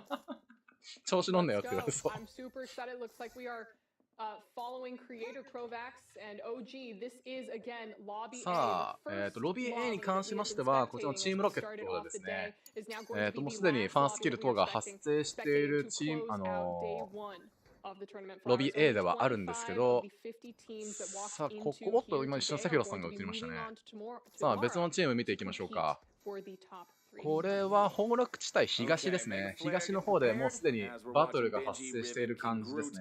そうなんですよね。ちょっと僕もわかんない。ああ、太郎さんこんばんは。こんばんは。こんばんは。この時間帯だったらまだこんにちはでしたね。太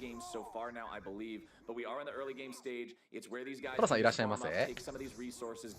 黒い筋が実況しておりますが、今は北米大会の、チーム戦、チャンピオンシップ見てます。かなり盛り上がってますね。で、海外版、北米版のチーム進撃がいるんですよ。チーム進撃ことチーム LSK を、注目していきたいところ。で今回今放送されているのは、LSK がおっと、ボムのファイアが当たっていく。ベンジさん大丈夫か？さあ、崩落地帯の東側で、ファームをしているのがこちらベンジさん率いるチームですね。ベンジさんのこのマスタリドラグーンはかなりなんだろうな、国内でいうところの濡れっ子さんに値するのかな。でも滑空ファイヤーとはまだ見られないんですよね。さあ、ヘッジホックパイを倒してファームしていく。さあ、初動のファームは大事。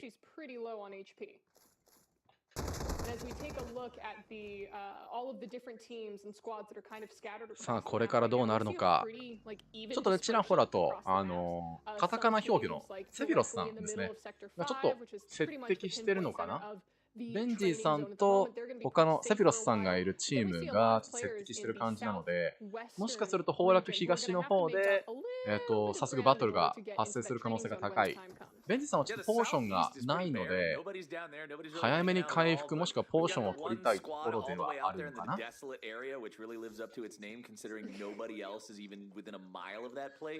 But I expect there to be a lot of action there around the train graveyard. You can already see 4 or 5 squads in very close vicinity to one another, and it looks like some of them are definitely already missing players. So the train graveyard 北米大会の方がカメラの切り替えも多いし、実況もいい気がしますね。そんな気はしますね。おっと、すでにワンダウン確定しているチームが今映されてますね。さあ、早速、残りチームが残り24いる状態で、デュオはかなり厳しいんじゃないでしょうか。頑張ってほしいですね。さあ、こちらは列車墓場の実況に移っています。残り64名、残りチームは24人、チーム24の64人。さあ、ヘッジホップを倒してファームをしていく。HP のマックスの値は HP110 ですね。まだまだ五式、この海外、北米サーバーの方でかなり流行っている五式のダメージ、ヘッドショット食らってしまいますとワンダウンしちゃうので、早めのファームが必要になってきますね。まだ接敵してないのかな。さあ別のチーム。おっと、こちらのチームは1名落ちちゃったのかな。さあ、アルタナウェポンを持っているこちらのプレイヤー。おっと、ドッジエアロの使い方が大変上手ですね。慣性を使ったドッジエアロの使い方が大変上手。さあ、2v3 が発生している。さあ、トリオ VS デュオの動きが出てますね。一旦これはエアロで移動するのかな。さあ、攻守を取っていく。こちらのバトルで一回実況していきましょう。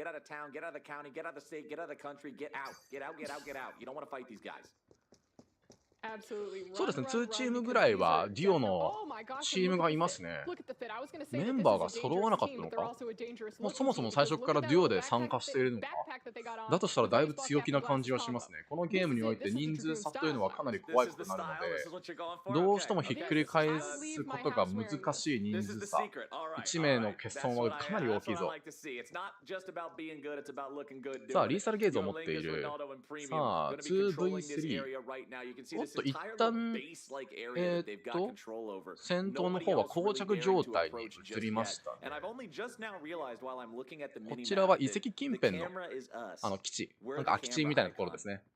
さあ、これからデュオを追っていくのかどうなのか。チョコボが、使用できない大会となってますので、やはりこの五色で、おっと削っている。激浪、激浪。デュオのうち1名、激浪ですね。さあ、これからどうなる。車線が通るところに姿を現すと五色で撃たれそうですね。ちゃんとポーションで回復してはいるが、かなり形勢は不利な感じがしますね。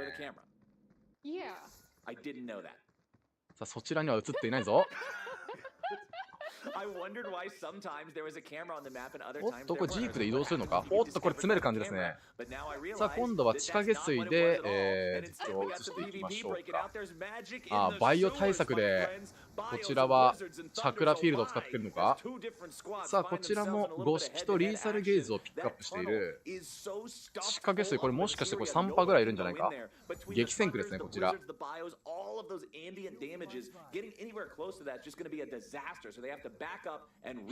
プレジデントスキンでだいぶ目立ちますね。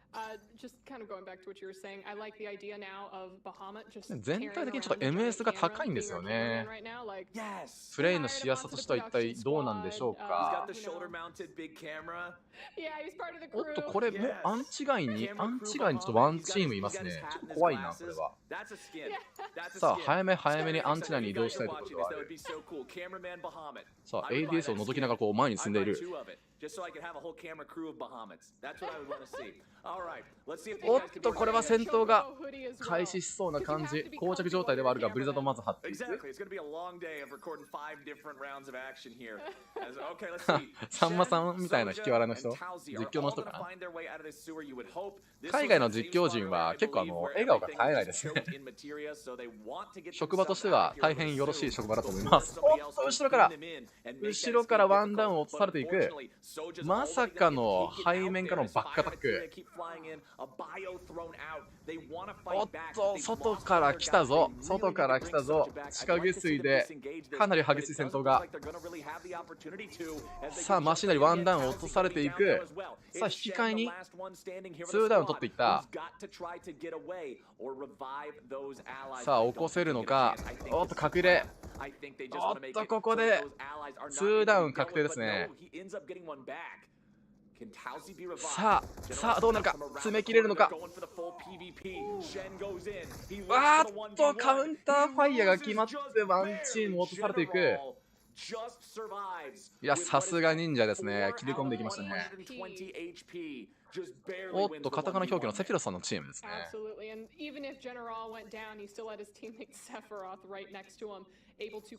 なるほどね。オブザーバーだからちょっと高いのか、MS が。なるほど、なるほど。プレイヤーたちの方のプレイ環境は MS 低ければいいんですけどね。僕個人的に MS100 なんかあったら多分その日ファーストでやらないです。最近APEX モバイル始めたんで F モバイルやっちゃうかもしれないですね。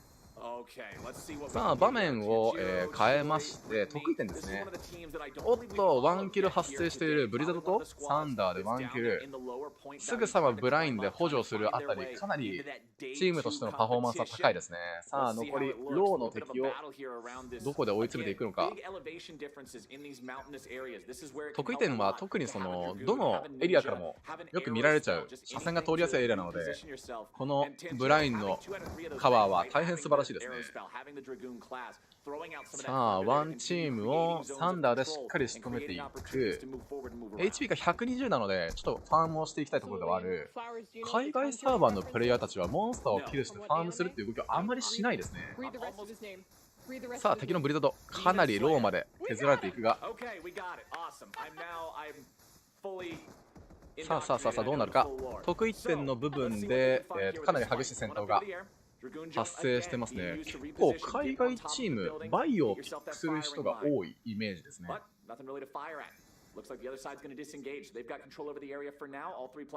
さあ得意点のところ変わらず実況していきます。でアンチの影響で遮蔽物がない状態で撃たれている。一方的な攻撃がなされている。さあアンチを回避しながら攻撃できるか。ブラインを焚いて遮蔽物を作っていくが、さあ迎撃する側も同じくアンチに追われている。現状2v3 なのか。味方の補助はあるのか。 HP を、しっかり回復しながら忍者回避してますね。すごいな。さあここのチームキル数を稼ぐにはこれは落としておきたい。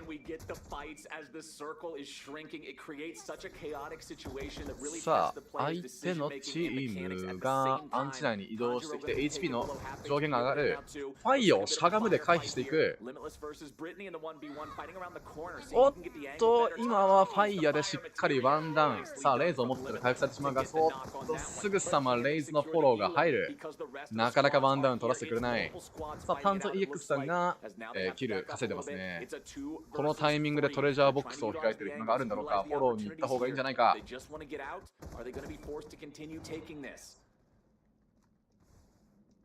こちら場面変わって7スラの近辺ですね。サンダーが入っていく。そうファイヤーリングでダメージを軽減しているがかなりロー。トレジャーボックスを漁ってる暇はない。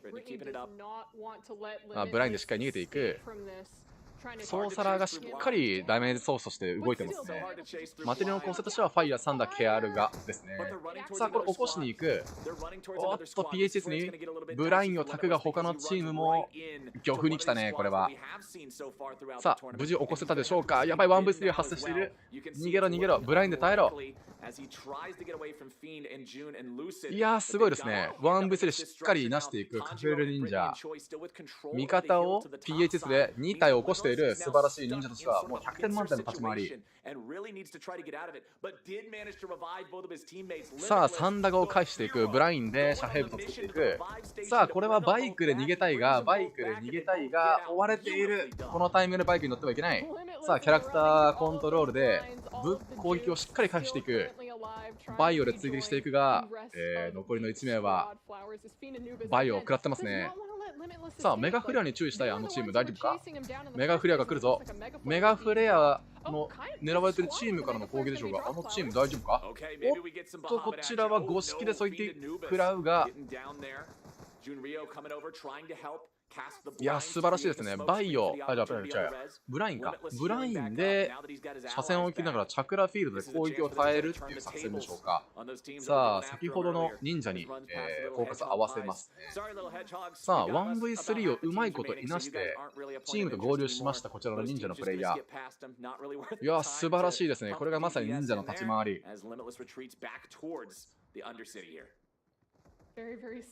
いやすごいですよ。このプレイヤーはすごいですね。さあちょっと場面が変わってこちらエリアがちょっと山岳地帯ですが、僕が注目しているプレイヤーのクリエイターさんですね。チームこちらがチームロケットのクリエイターさんと、さあこちらのチーム、さあ上から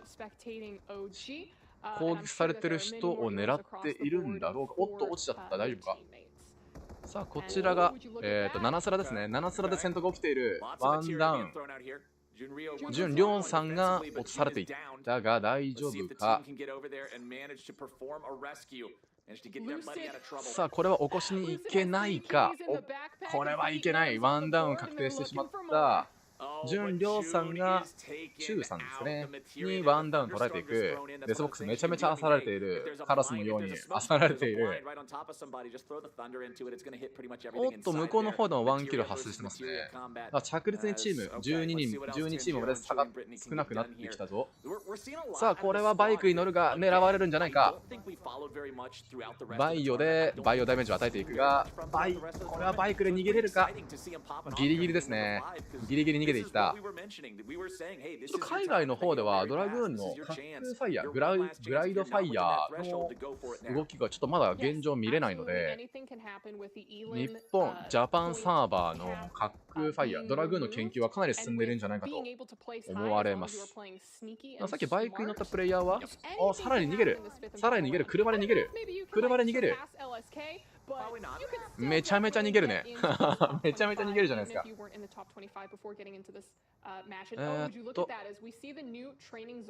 さあ、セクター5、ゴスラの方での戦闘が一時期膠着状態になりますね。さあ、どうなるのか。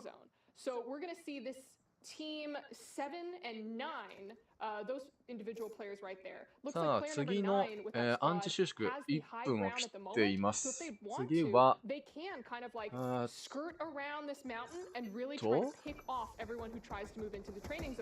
おっとここでまた7スラで戦闘が起きている。ブラインで耐えるがドラグーンがブラインで耐えてうまくいきましたね。結構ここ緊張感がある戦闘が続く。おっとワンダウン起きてしまった。こちらは宿地で移動してブラインでレイズと。素晴らしいタイミングですね。これが忍者よ。皆さん見ました？今のブライン耐えた。味方が死に際にブライン耐えてるんですよね。で味方が宿地ですぐさま移動してレイズで起こすと。耐久型というかレスキュータイプですね。僕が今やってる忍者の理想系の動きを今見せてくれましたね。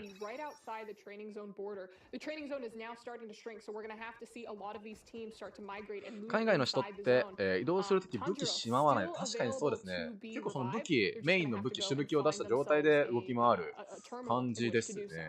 キャラクターコントロールに関してもやっぱりジャパンサーバーのプレイヤーの方が若干ワンランク上な感じがしますね。さあここで戦闘が開始されている 2v2 かな。これはもう一人の方を、起こしに行けるんでしょうか。 HP が140なのでちょっと怖いですね。いやーレイズ係黒羊です。この前の渋谷さんでの、ミラティブ配信で僕もちょっと久しぶりに参加しましたけど、渋谷さん 3回を起こしましたからね、レイズで。さあここで戦闘が開始されているが、さあ1チーム落ちて残り10チーム25人まで下がってしまった。バイオに食らっているか大丈夫だろうか。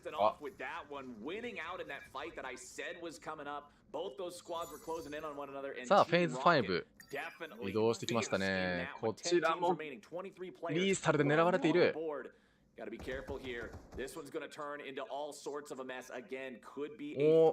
の現状で撃たないのは珍しいですね。なるほど、そこから狙われないようにしてるのか。いいフォーカスですね。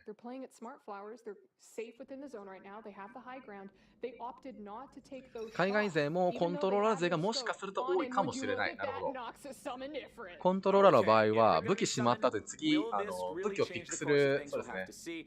ちょっとイチャイチャしてんな。ボタンを押すと次何の武器が出るか分かんないんですよね。だから武器を完全にしまうっていうところの、リスクがあるという形で出しっぱなしになってるプレイヤーの方が多いのかもしれない。5者が入っていく HP175 でしっかりファームできているパーティーではありますね。さっき2チームから逃げた忍者のプレイヤーですね。このプレイヤーの呼び方がちょっといまいち分かんないんですけど、おっと中に隠れているプレイヤーをロッピーさんを攻撃していく。おっと、ワンキル取っていくロッピーさんのところは大丈夫か。ち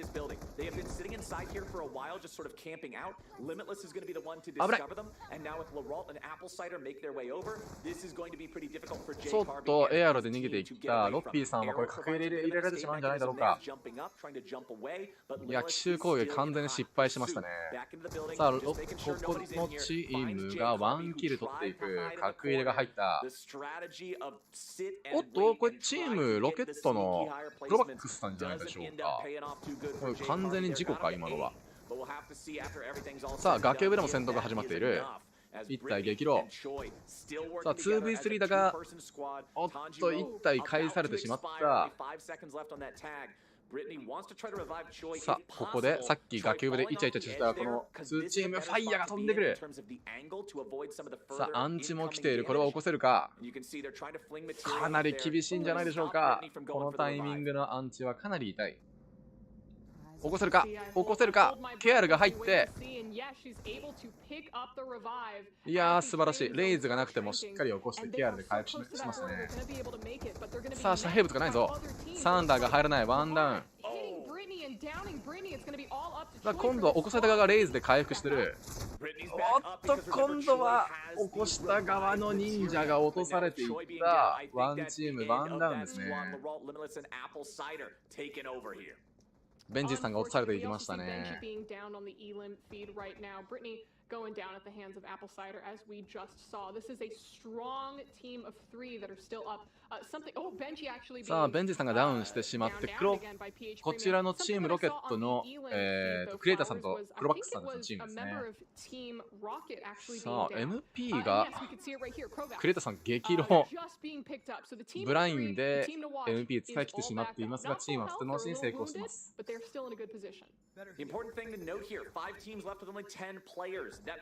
さあ、チームロケット、キル数はあんまり伸びてなさそうですね。さあ、隠入れが入るが粘っている。さあ、現状完全に 1v3 になってしまった。あ、金オツ持ってますね。この人もオツ型の単発勢ですね。単発射撃型です。さあ、次のアンチ的にかなり厳しいか。チームロケット、アンチの方向にブラインを焚きながら行動している。いや、ちょっと、クリエイターさんの MP がちょっと気になりますね。これちょっと MP 回復しながら攻撃に転じた方がいいのかなと思います。さあ、今度は、プレジデント目立つな。プレジデントが 1v3 を行っている。さあ、クリエイターさんが隠れるを使ってる。これ多分裏取りに行ってるんですね。さあ、正面からクリエイターさん出てくる。アンチを背負うが、これはやられてしまいましたね。さあ、ファイナルフェーズですね。さあ、こちらでもまた戦闘が起きている。MP がかなり厳しそうですね。さあ、チームロケットどこまで敵を追い詰めることができるんだろうか。MP 管理に関しては味方におっとファイヤーが入る。ファイル操作していく。いや激怒 HP 激怒。さあレイジリボルバが入る。サンダーで格入れが入ってしまった。チームロケットの動きかなり完成形高いですね。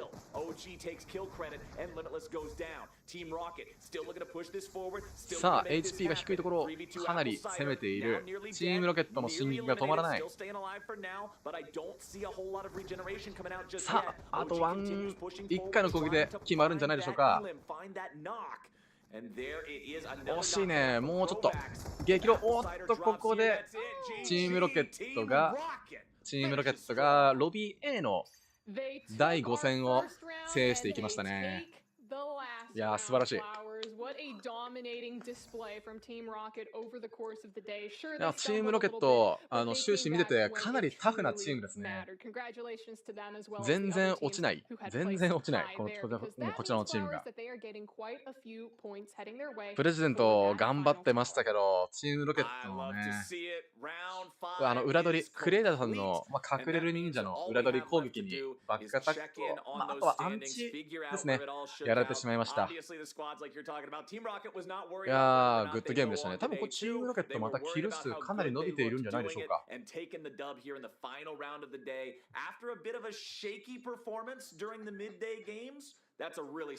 さあ、次の試合が、まあ、大注目ですね。まあ、多分間違いなくこちら、ロビー A。ロビー A に関しては、チームロケットが多分1位通過といった形になるでしょう。キル数がかなりやっぱ伸びてたので、あとは総合の、今、現状チームロケットはランキング2、2位なので、現状1位のこちら、ロビー B のチーム LSK ですね。進撃のようなチームがいるんですけども、チームキル数が32キル取ってるとんでもないチームなんですけど、LSK とチームロケットの激突が、まあ多分決勝戦になるんでしょうね。さあ、まもなく2分半後に、ロビー B の決勝戦というか、第5試合目が開始します。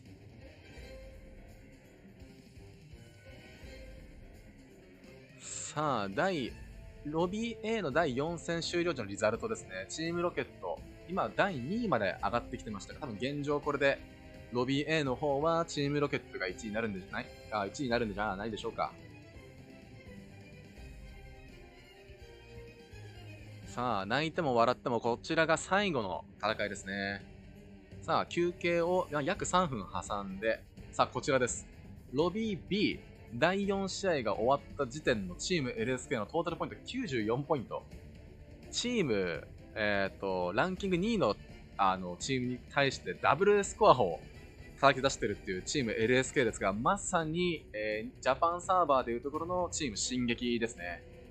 14キル、12キル、6キルと、そういったリザルトだったので、本当に圧倒的なキル数ですね。キル速度もチームとしての動きも完璧に近いチームですので、まあ、かなり第5戦も荒れるんじゃないでしょうか。あとはもう、トップ3ですね。チーム LSK を止めるに関しては、もう止める術としては、もう早々にチーム LSK を落とさないと、もう勝つ術がないと。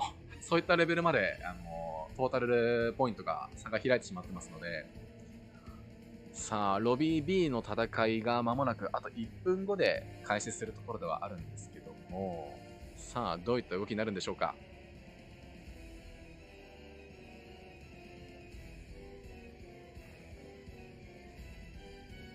第4戦が終わった状態ではチームロケットが、まあ、ランキングとしては2位だったんですけど、ランキング1位との差はたったの2ポイントしか差がないので、まあ、あっという間に抜かれてしまってるでしょう。おっと、レイシーさんが家族サービスで抜けていく。お疲れ様です。いってらっしゃい。さあ、どうなるか。また再び、ロビー B の、第4戦が終了した時点のリザルトが公表されてます。チーム LSK がね、もう凄まじいんですよね。さあ、どうなるかな。さあ、間もなく10秒後に第5戦ですね。ロビー B の第5戦が開始いたします。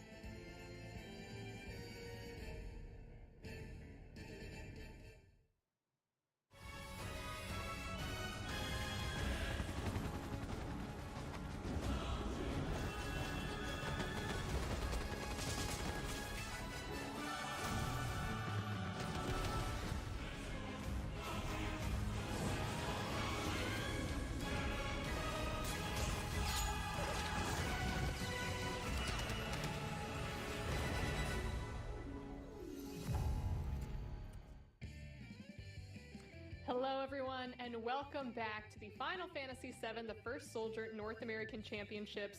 I'm Avali, that's Captain Flowers, and we have just finished our 5th and final round of the day. Flowers, we saw 5 action-packed matches today, filled with the First Soldier fights. We got to see materia being blasted from every which way. We got to see super sneaky and dirty plays, and then we also got to see just pure domination coming out from some of these teams. What did you think? さあ、いろんな、そうですね、武器とかマテリアを構成しているチームがたくさんいましたけど、キャプテンフラワーさんどう思いますかみたいな話をしてましたね。もう本当にもう第5戦で最終マッチなので、これがもう最後のリザルトに結果が直結する試合になると思うんですけど、間違いなくチーム ASK は上位に食い込んできますね。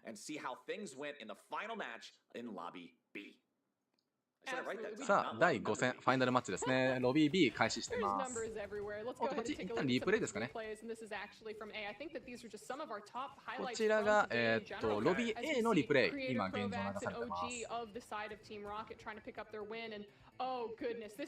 おっと、五色のヘッドショットが決まったシーンが映りましたね。さあ、こちら、ロビー B のチーム LSK のキル集ですね。カズマさんとシオンさんの五色のこのキルが止まらないんですよ。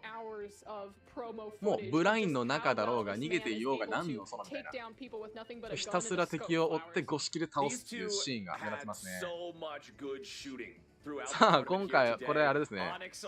バイクキルのシーンが出てきますね。ベチンと。これで。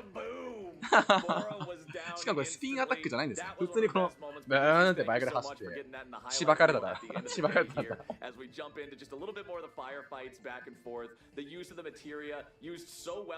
ミルタンのとこ40人くらい集まってる。あ、ミルタンそんなに人いるんだ。同説40はすごいな。僕のとこも40人ぐらい人来てくんねえかな。あの人はね、もう普通にずいぶん前からアンバサダーやってるんでね、人が集まるのは仕方ないことでしょう。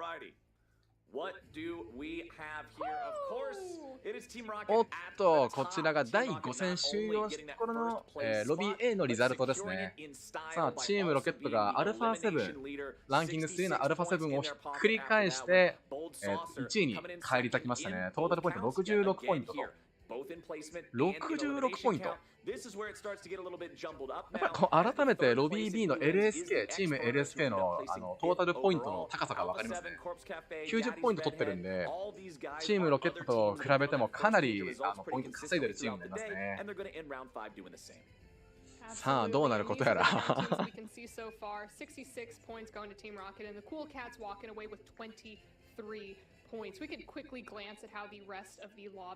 や、でもこれロビー A の方だとしても、かなりチームロケットと他のチームのトータルリザルトの差が出てきてるんですね。多分うちらジャパンサーバーというところの、進撃、事故りませんとか、進撃みたいなチームってことだったんですかね。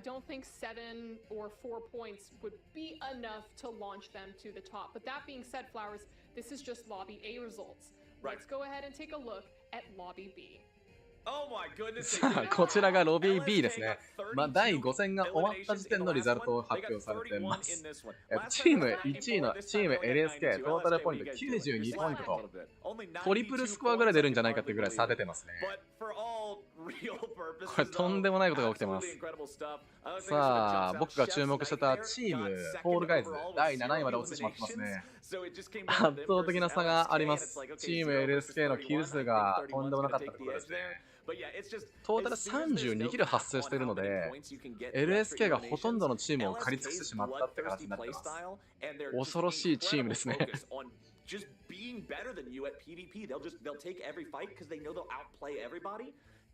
圧倒的でしたね。ランちゃんが来る前にこのチーム LSK ロビー B の第4戦が配信されてたんですけど、圧倒的でしたね。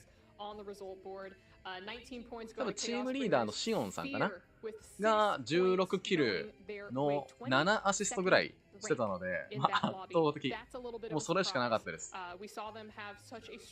チームポイント90ってなってくると、多分進撃と多分大差ないぐらいのキルポイントなのかな。確か進撃ですら多分チームキル数が20止まりだったので、32キルはちょっととんでもない数ですね。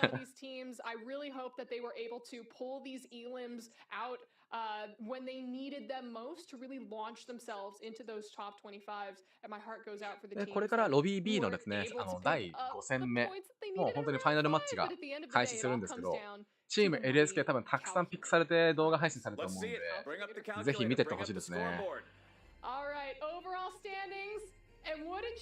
おっと、ちょっと待った。これはもう第5戦が終わっていた感じですね。ごめんなさい。Day1、本日1回のスターティンググリッドに関しては、チーム LSK が圧倒的なポイント、チームロケットの差をつけて322ポイントつけてますね。これやばいな。LSK が、Day1 に関しては圧倒的に1位として通過してます。チーム LSK が322ポイント、チームロケットが268ポイント、レディー・レッドヘッドが224ポイントですね。いや、これすごいな。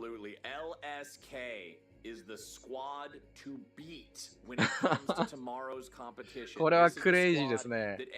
いかれてるぜ。チーム LSK が圧倒的です。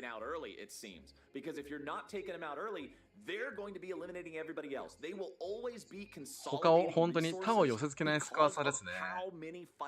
これはぜひ見ていてほしかったな。So that means LSK is just letting everybody else do the work, farm the stuff up on the map, bring it to them, eliminate them, pop, pop. Oh, cool. Now we have everything. LSK, I feel like you've got to meet these guys early. You've got to fight them early. But the problem is, it's a skill check at that point, and they're so skilled. Well, these are the top 10 teams, Flowers, but remember, 25トップ10でこれだけ差ができてるってなかなかすごいですね。で、そういうことを考えると、ジャパンサーバーのチャンピオンシップに関して結構接戦だったんだなとよくわかりますね。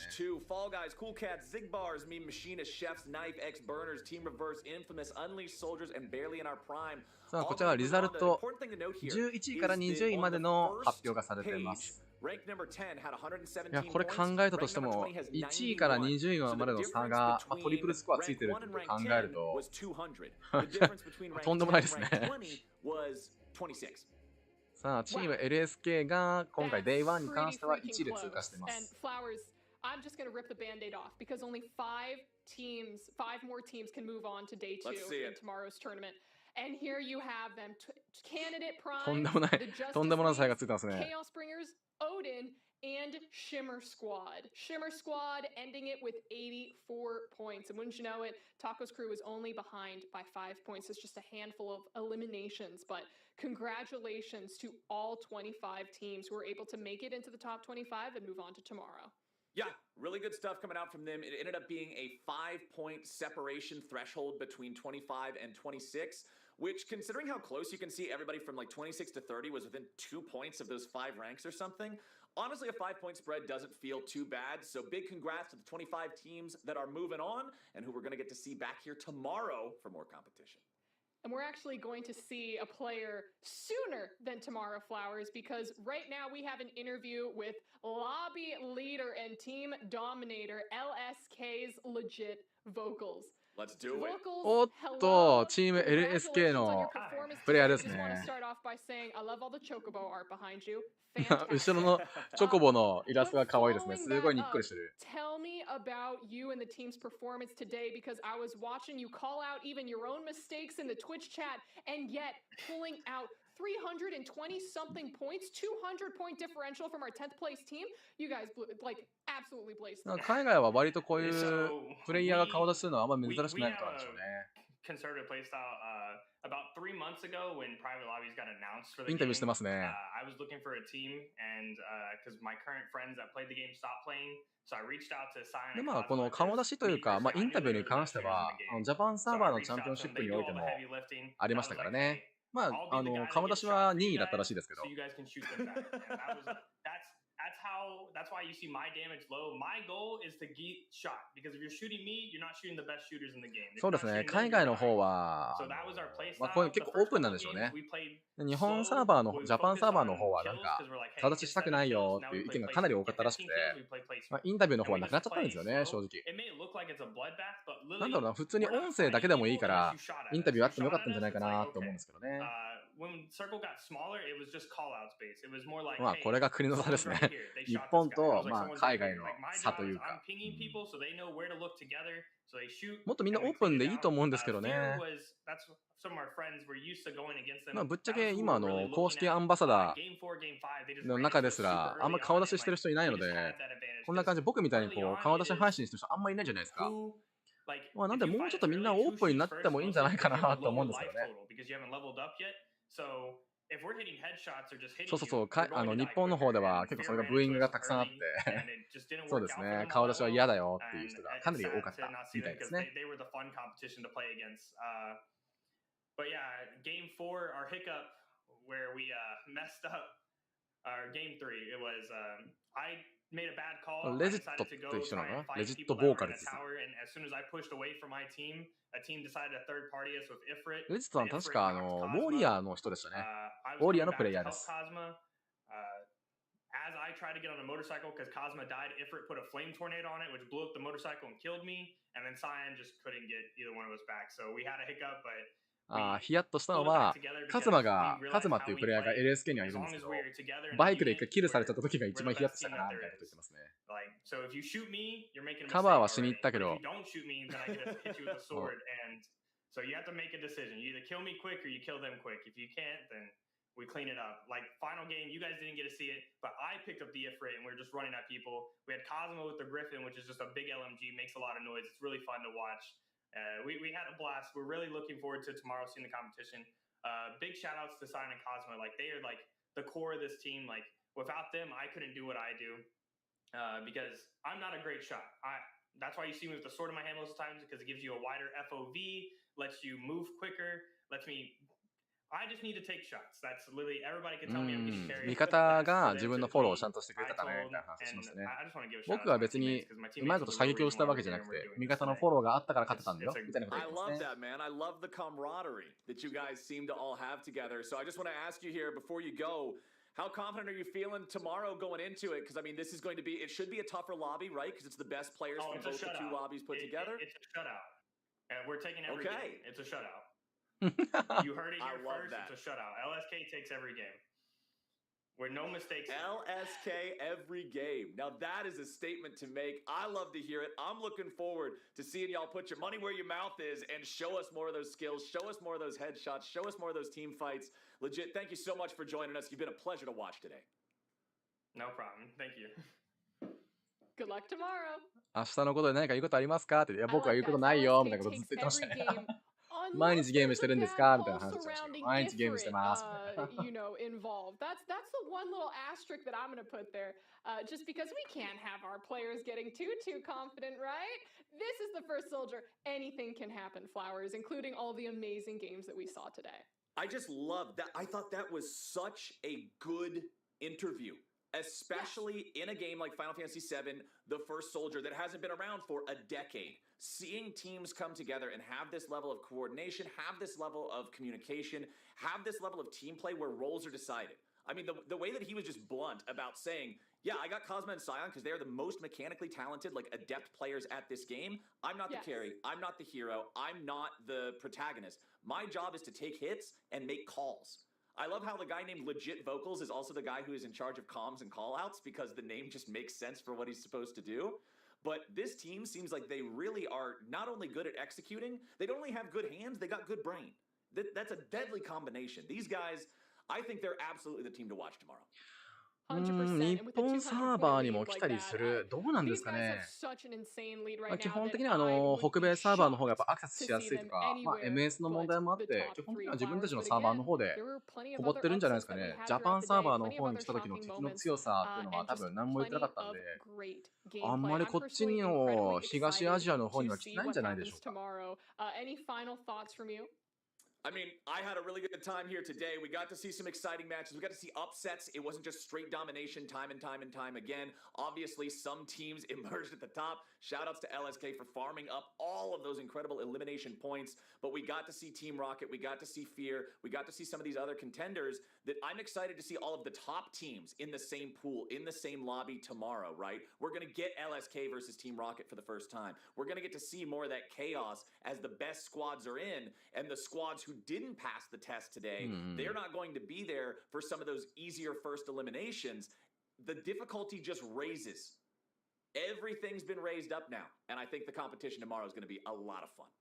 Absolutely. It is a can't miss tournament day, excuse me, that is going to be happening tomorrow. My voice is already going from the excitement that we've been having throughout Gotta the get cast some water. today, Flowers. I'm excited. I gotta quench the thirst that I have for water, and then 面白い tomorrow プレイ I'm が多 going す to ぎ the て、 thirst ち that ょっ I と have 私、 for 大 more きい Final 声 Fantasy が VII, 出 the すぎちゃっ first てごめんな soldier さいね、みたいなこと言ってますね。 gameplay. 興奮しちゃっ That た is みたいなこと it 言ってま for す us ね。 here today. But remember, this is only day でも one チーム of LSK に day 関して two も、他 of の the チームに Final 関して Fantasy VII, も、 the first soldier まあそ North の、なんだろう American な、大きい差は Championship 特にはなくて、ちっ tournament, ちゃいことの everyone. 積み Before 重ね we を go, 行 I っ want to say a て、まあ、huge thank you 一 to つのチ Square ームという Enix, か、 the 成績を entire 残している dev の team で、 behind the もう game, それは as 本当に well 賞賛 as に our 値しますね、みたい partners. なことを言ってます This ね。 entire thing couldn't have happened without them, and of course, this wouldn't have happened without all of our players and all of our teams who are participating here today. And all of our Again, chatters huge in Twitch chat thanks to the and YouTube chatters chat as and well. Facebook chat, no matter which chat you're in. Thank you for chatting. All over, and a huge, again, shout out to the audience and the production crew behind us. We will see you all tomorrow for day 2 of the Final Fantasy VII, the First Soldier North American Championship. さあ、Day2 も、まあ、見ててくださいね、みたいな話で締めましたね。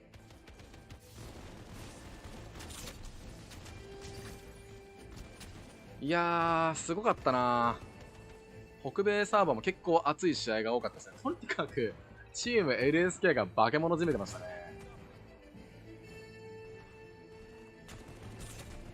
やっぱモサのプレイングを見てるとやっぱり面白いもんがありますね。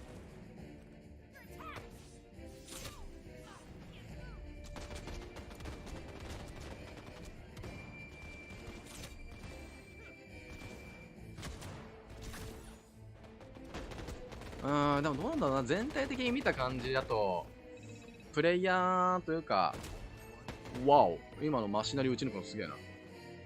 キャラクターコントロールとかに関しては、まだまだジャパンサーバーの方が研究は進んでる感じがしますね。だからもし仮にワールドチャンピオンシップがあった場合は、もしかするとジャパンサーバーの進撃はかなり強いんじゃないかと。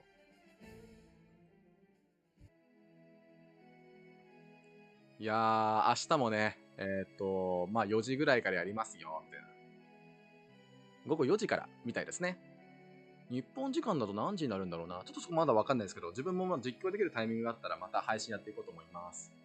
いやー、お疲れ様でした。面白かったな、海外サーバー見てて。今日はね、一旦これでこの配信は一旦終わろうと思います。いやー、長い間見ていただいてありがとうございました。もしよかったらね、こんな感じでまた配信とか、自分のプレイ動画とかも、まあ、後々上げていったり、生放送とかやっていく予定ではあるので、本当もしよろしければですね、YouTube の方、チャンネル登録の方よろしくお願いいたします。いやー、黒羊とね、北米大会観戦してみようぜっていう大会、この枠、始めてみてよかったなと思います。いやー、チーム LSK はとにかくすごかったな。明日はね、そうですね、まあ僕も一応仕事があるので、それが被んなかったら、やっていこうかなって感じですかね。あと他のゲーム、PC 版の Apex とか、他のゲーム、フォールガイズとか、ストレイとかいう、猫ちゃんのゲームですね。とか、一応、実況動画とか出していく予定ではあるので、そちらの方も見ていただければなと思います。いやー、ありがとうございました。もう11時50分なんですね。皆そろそろお昼ご飯の時間だと思うんで、僕もご飯食べに行こうと思います。今日はどうしようかな。餃子の王将でも食おうかな。餃子の王将食いに行ってきます。じゃあ今日みんなに覚えていってほしいものは、五色のことを、マーク5とマーク5スナイパーライフルということを僕が宣言しておきます。今後ミラティブ配信とかですね、五色拾ったらみんなマーク5って言いましょう。いやー、本日はね、見てくれてありがとうございました。またよろしくお願いします。お疲れ様です。バイバイ。